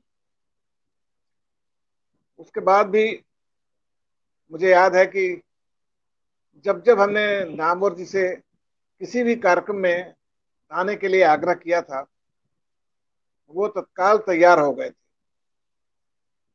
भोपाल में माखनलाल चतुर्वेदी विश्वविद्यालय में शोध परियोजना का उद्घाटन होना था। उस शोध परियोजना के उद्घाटन के समय मैंने नामवर जी से कहा था कि शोध का एक बड़ा काम हम लोग शुरू करने जा रहे हैं, उस उद्घाटन में आपको हम मुख्य अतिथि के रूप में चाहते थे। प्रगतिशील लेखक संघ, जिससे कि नामवर जी उस समय जुड़े हुए थे, उन लोगों का ये विरोध था। उनकी इच्छा नहीं थी कि नामवर जी माखनलाल विश्वविद्यालय में आए। उन्होंने उनसे कहा कि आपको विश्वविद्यालय में नहीं जाना चाहिए, लेकिन नामवर जी माने नहीं। उन्होंने उनसे कहा कि जहां भी किसी भी विश्वविद्यालय में शोध संबंधी काम होता है, उसमें कहीं से दक्षिण वाम या दूसरी विचारधारा का कोई प्रश्न नहीं उठाना चाहिए और सबको मिलकर के सहयोग देना चाहिए। और मुझे याद है कि नामवर जी आए, उनके साथ वहाँ के प्रगतिशील लेखक संघ के भी सारे लोग उस कार्यक्रम में आए थे और बहुत अच्छी तरह से कार्यक्रम संपन्न हुआ था। उसके बाद के जितने कार्यक्रमों में विश्वविद्यालय की ओर से, चाहे वो पराड़कर जी के जन्म दिवस पर बनारस का कार्यक्रम रहा हो, या शिवपूजन सहाय जी के जन्म दिवस पर पटना का कार्यक्रम रहा हो, या रायपुर का कार्यक्रम हो, उन सभी कार्यक्रमों में बहुत प्रसन्नता से, बहुत उत्साह से नामवर जी आते थे, अपना आशीर्वाद देते थे। और उनके अनेक ऐसे भाषण, जिसका उल्लेख हुआ कि नामवर जी ने लिखा कम है, लेकिन उनके भाषणों में उनका विचार, उनका दर्शन अभी भी संकलित होना है। और मेरी भी ये इच्छा है कि उनके भाषणों को फिर से संपादित करके फिर से बनाया जाए। एक उनके जो ऐसे भाषण है जिनका प्रकाशन नहीं हुआ है, क्योंकि अपने लिखित वक्तव्यों के कारण या उनके बोले हुए उसके कारण ही उनको एक वाचिक परंपरा का विद्वान माना जाता था। और मैं तो उनको इस समय का वाचिक परंपरा का अंतिम विद्वान मानता हूँ अपने दौर का, क्योंकि जो बात जितनी मजबूती से, जितनी गहराई से नामवर जी अपने भाषण में कह देते थे, वो एक इतिहास बन जाता था। और नामवर जी सही अर्थ में देखा जाए तो एक निर्मम आलोचक थे। आलोचना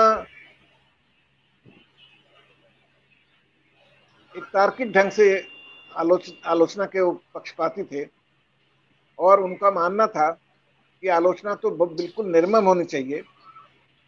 इसीलिए वो दूसरे, जब उनके साथी उनकी आलोचना करते थे तो उसका भी वो बुरा नहीं मानते थे, और अपने साथियों के भी आलोचना वो खुद करते रहते थे। इसी तरह से उनका यह भी मानना था कि इतिहास लेखन का काम तो वही कर सकता है जो उस इतिहास का हिस्सा रहा हो, जिसने उस इतिहास में योगदान दिया हो। और इस तरह से मैं नामवर जी को एक इतिहास पुरुष के रूप में भी देखता हूँ, जिन्होंने स्वाधीन भारत के चिंतन में, मनन में, उनके पाठ्यक्रमों के विकास में, जैसा प्रकाश जी ने कहा कि अनेक विश्वविद्यालयों के पाठ्यक्रमों में वो रहे हैं, भाग रहे हैं, तमाम ऐसी संस्थाओं के साथ वो जुड़े रहे हैं जहां पुरस्कार दिए जाते थे, जहां तमाम ग्रंथों की रचना होती थी। तो उनकी एक बहुमुखी प्रतिभा जिस रूप में नामवर जी के सामने आई है, ऐसी पिछले 40-50 वर्षों में ऐसे किसी व्यक्ति को मैं याद नहीं कर पाता जिसकी अनेक क्षेत्रों में प्रतिभा हो। भले ही विवाद उनके साथ जुड़े रहे होंगे, भले ही वो असहमत रहे होंगे लोगों से, लेकिन वो इतने उदार थे कि उनके सामने विचारधारा का कोई प्रश्न नहीं उठता था। केवल वो ये देखते थे कि जो काम हो रहा है वो मन से किया जा रहा है, वो सार्वजनिक हित में किया जा रहा है, और करने वाले लोग कौन है। ऐसे विशाल व्यक्तित्व वाले नामवर जी को मैं के जन्मदिन पर प्रणाम करता हूँ और बहुत बहुत श्रद्धांजलि करता हूँ। धन्यवाद सर, धन्यवाद। अब मैं कार्यक्रम की अध्यक्षता कर रहे प्रोफेसर मैनेजर पांडे जी से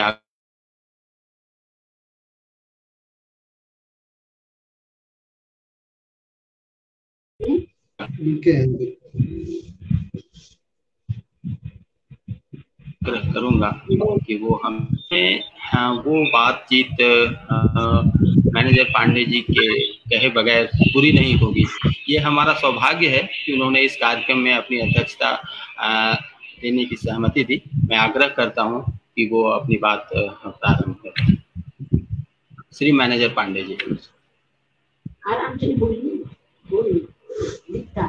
हाँ, आदरणीय अच्युतानंद मिश्र जी, राम बहादुर राय जी और प्रिय मित्रों, इस कार्यक्रम में बोलने वाले ऐसे अनेक लोग हैं जो मेरे छात्र भी रहे हैं। उन्हीं को ध्यान में रखकर मैंने प्रिय मित्रों कहा, जैसे एक सुरेश शर्मा। अब तक सब लोगों का व्याख्यान सुनने के बाद मुझे लगा कि मेरे पास अब बोलने को ज्यादा कुछ है नहीं, पर एक बात मैं यह कहूंगा कि नामवर जी ने जीवन के पूर्वार्ध में 50 के पहले लगभग, बल्कि कह सकते हैं आपकी 55 के पहले, 1955 के पहले सारा लेखन का काम किया और जीवन के उत्तरार्ध में केवल मौखिक परंपरा का प्रसार किया। मुझे प्रसन्नता इस बात की है कि आज कोरोना काल में वह मौखिक परंपरा ही चल रही है। अब लिखित परंपरा की इस समय कोई संभावना नहीं दिखाई देती, आगे जब हो तब हो। मुझे जो दूसरी बात कहती है वो ये है कि नामवर जी से मेरा संबंध 1960 से रहा है। जब वो बनारस में 60 से 65 तक थे तो उन दिनों मैं बनारस हिंदू यूनिवर्सिटी का छात्र था। काशीनाथ सिंह मेरे मित्र थे, एक ही घर में भदैनी में नामवर जी का ही घर था वो, जिसमें काशी रहते थे। तो हम लोग उनके घर पर भी मिलते थे और नामवर जी के रहने पर शहर में गोष्ठियां होती थी, उसमें भी हम लोग आते जाते। इसके बाद अध्यापकीय जीवन में नामवर जी के साथ मैं पहले लंबे काल तक जोधपुर में था। फिर आखिरी दिनों में जवाहरलाल नेहरू विश्वविद्यालय में 77 से लेकर उनके रिटायर होने के समय तक हम लोग साथ ही थे। इतने मेरे संस्मरण हैं कि सुनाऊं तो कई दिन लगे, सब नहीं सुनाऊंगा, एक आध बीच में कहूंगा। पर सबसे पहले जो मैं कहना चाहता हूँ वो ये कि नामवर जी हिंदी में कवि के रूप में पहले आए वे शुरू में कविताएं लिखते थे और कविताएं जानदार भी थी। मुझे नहीं मालूम कि क्यों, लेकिन उन्होंने उन कविताओं का कोई संग्रह नहीं छपवाया। यद्यपि वे जीवन भर कविता प्रेमी होने के कारण प्रशंसा भी पाते रहे और आलोचना भी सुनते रहे। आलोचना यह कि कहानी के दौर में उन्होंने जो कुछ लिखा उस पर यह आरोप लगा कि वो कविता के औजारों से कहानी की आलोचना करते। तो मुझे फणीश्वर नाथ रेणु की ठुमरी संग्रह की भूमिका याद आ रही कि तेरे लिए मैंने लाखों के बोल सहे। तो कविता के लिए उन्होंने लाखों के बोल सहे, पर संग्रह क्यों नहीं छपवाया ये वही जानते थे। दूसरी बात ये है कि उनकी छपी हुई पहली किताब थी बकलम खुद। ये संभवतः 51 में छपी थी। वो किताब भी नामवर जी भूल गए। उनकी किताबों के नामों में उसका कोई उल्लेख नहीं होता। स्वयं उन्होंने कभी उसको दोबारा छपवाया भी नहीं, जबकि उसमें व्यंग और विनोद से भरे हुए निबंध थे और उन दिनों बनारस में व्यंग का बहुत जोर था। अनेक व्यंग के कवि और लेखक मौजूद थे। बेढब बनारसी, बेधड़क बनारसी, भैया जी बनारसी, चोंच बनारसी, ये सब लोग उस समय बनारस में थे, इसलिए व्यंग का बहुत महत्व था। पर नामवर जी ने वो किताब दोबारा छपवाई नहीं। अपनी किताबों की सूची में भी प्रायः वो या उनका प्रकाशक शामिल नहीं कर। पर दोनों का असर, मतलब नामवर जी के कवि होने का असर उनकी आलोचना की भाषा पर अंत तक बना रहा और उनकी आलोचना में व्यंग और विनोद हमेशा दिखाई देता। व्यंग का एक उदाहरण दूंगा। नामवर जी का जब दिल्ली विश्वविद्यालय के हिंदी विभाग के अध्यक्ष डॉक्टर नगेंद्र से विवाद चल रहा था, तो नगेंद्र जी ने एक लेख लिखा था जो शायद हिंदुस्तान या धर्मयुग में छपा था, जिसमें उन्होंने यह लिखा कि मुझे सियाराम शरण गुप्त की हिडिंबा पसंद है और रामधारी सिंह दिनकर की उर्वशी भी। तब मैं कैसे मान लूं कि मैं समकालीन कविता का आलोचक नहीं हूं। नामवर जी ने एक लेख लिखा जवाब में, जिसमें उन्होंने लिखा कि वह हृदय विशाल होगा जिसमें एक ही साथ हिडिंबा और उर्वशी दोनों के लिए जगह होगी। तो नामवर जी के आलोचनात्मक लेखन में व्यंग उसी तरह मौजूद है जैसे वह रामचंद्र शुक्ल के यहाँ दिखाई देता है।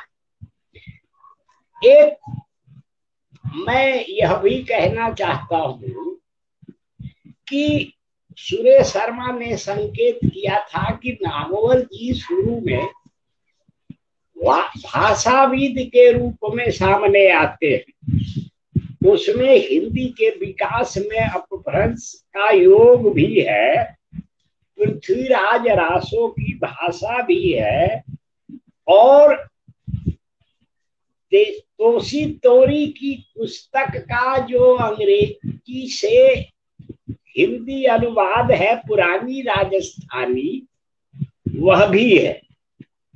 यह जो भाषा के प्रति उनका लगाव था वह उनकी आलोचना में भी दिखाई देता है।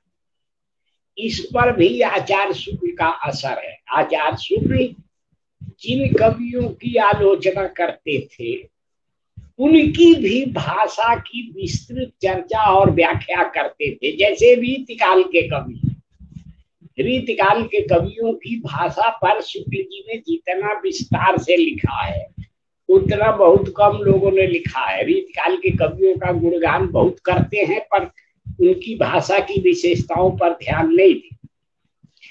तो नामवर जी की जो शुरुआत में रचनाएं थी उनका असर नामवर जी के लेखन पर अंत तक बना रहा। मुझे एक बात यह भी कहनी है कि नामवर जी पुस्तकों और पत्रिकाओं के बहुत प्रेमी थे, बल्कि प्रेम का एक लक्षण यह है कि प्रेम में जनवाद नहीं चलता। मतलब ऐसा नहीं कि आप जिस लड़की से प्रेम करते हैं उससे 10-20 लोग प्रेम करें, ये आप चाहें, ये संभव नहीं है। न कोई चाहता है न होता है। नामवर जी की पत्रिकाओं और पुस्तकों के बारे में प्रेम का अर्थ यह था कि वो अपने पास रखने की उनकी आदत थी। जिन जगहों पर वे रहे, जैसे जोधपुर विश्वविद्यालय या जवाहरलाल नेहरू विश्वविद्यालय या बनारस हिंदू यूनिवर्सिटी, उन पुस्तकालयों की अनेक पुस्तकें और पत्रिकाएं नामवर जी के घर में मिल जाएंगी। और संभव है कि चूंकि उनकी सारी किताबें राय साहब मतलब राम बहादुर राय जी के संग्रहालय में गई हैं, कोई देखे तो वहां भी उसके सबूत मिल जाएंगे। पुस्तकों से उनके लगाव का जो हाल था उसका एक संस्मरण मैं सुनाना चाहता हूँ। जवाहरलाल नेहरू विश्वविद्यालय में एक किताबों की दुकान थी और आज भी है। उसका मालिक बदल गया है। हम लोगों के उस समय एक बंगाली दादा थे, वही चलाते थे। वे यह भी जानते थे कि नामवर जी को और मुझे कौन सी किताबें पसंद है। एक बार मॉडर्न मास्टर सीरीज में ग्रामसी पर एक किताब आई। मैं गया दुकान में तो दादा ने कहा कि मॉडर्न मास्टर सीरीज में ग्रामसी पर एक किताब आई। हमने कहा कि दे दीजिए। मैंने किताब ले ली, घर आ गया। बाद में दुकान पर नामवर जी गए तो उन्होंने उनको भी बताया और यह भी बता दिया कि पांडे जी ले गए।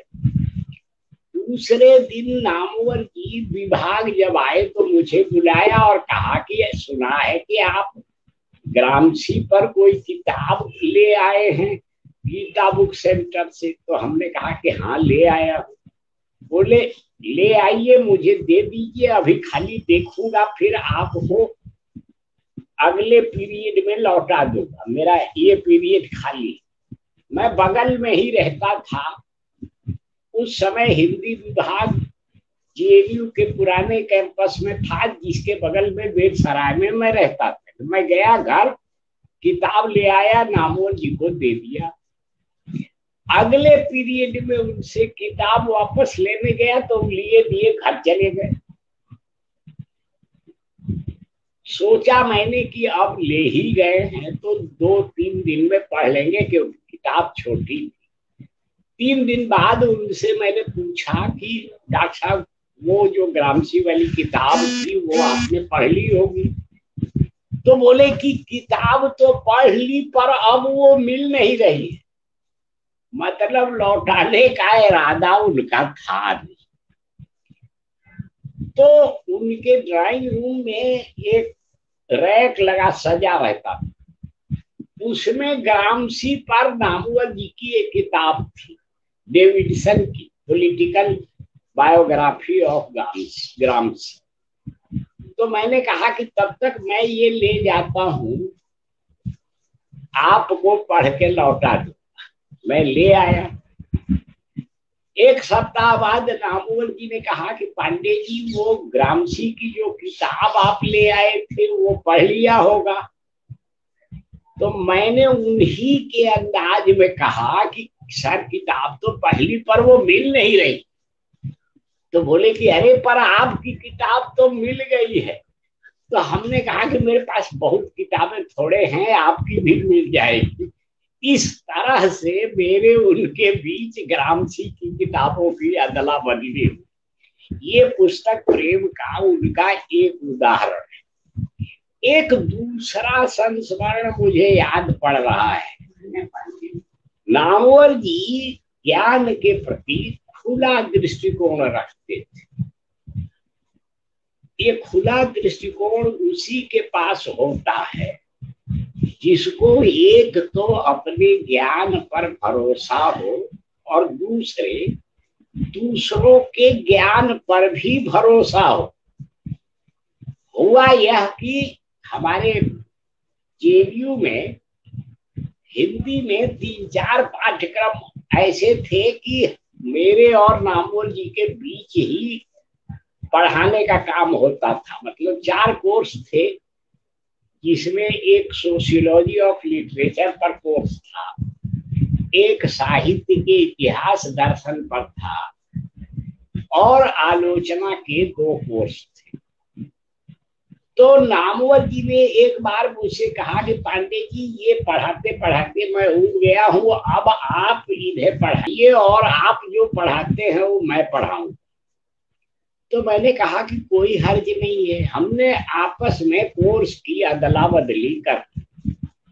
नामवर जी की यह उदारता भी थी कि जब मुझसे, और ये काम एक बार नहीं हुआ, अनेक बार, पर जब नामवर जी मुझसे कोर्स कोई लेते थे और अपना देते थे तो मुझसे यह भी पूछते थे कि इस पर कोई नई किताब आई हो इस कोर्स से संबंधित, या किसी पत्रिका पे कोई नया लेख छपा हो तो वो भी हमें बताइए। जाहिर है पुस्तकालय में न कोई ऐसी किताब थी अच्छी जो नामवर सिंह की पढ़ी हुई न हो, या न कोई पत्रिका ऐसी थी जो उनकी आंख से गुजरी न हो, पर फिर भी मुझसे पूछते थे और अगर मुझे कुछ मालूम होता था तो मैं बताता था। उसी तरह मैं उनसे पूछता था। ये ज्ञान के प्रति जो खुलापन था वो नामवर जी में था।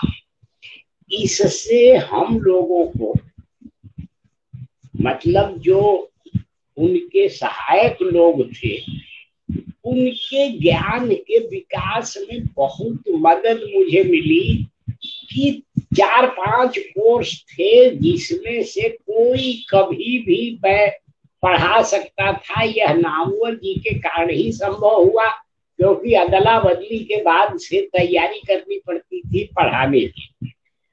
तो नामवर जी में अपने ज्ञान पर भरोसा भी था और दूसरों के ज्ञान में विश्वास के साथ साथ उस विश्वास का सम्मान करने की प्रवृत्ति भी थी। नामवर जी की आलोचना के बारे में बहुत सारी बातें हुई हैं। मैंने कुछ लिखा भी है, एक लेख नामवर सिंह की आलोचना दृष्टि पर, जो बहुत पहले का है, इसलिए अब उन बातों को दोहराने का कोई मतलब नहीं है। मैं आज की इस संगोष्ठी में नामवर जी की आलोचना, उनके व्यक्तित्व, उनके विचार, उनके व्यवहार के बारे में इतना सब सुनने के बाद बहुत प्रसन्न हुआ, बहुत सीखा, बहुत अच्छा लगा। और नामवर जी को इस तरह याद करते हुए लोगों को सुनकर मुझे भी बहुत सुख संतोष मिला। इसी के साथ मैं आप सबको नमस्कार करते हुए अपनी बात समाप्त करता हूँ। नमस्कार।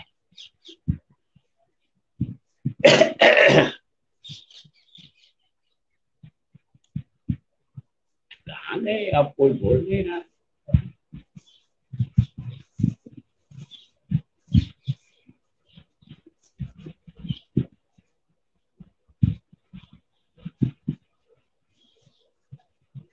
कहाँ चले गए?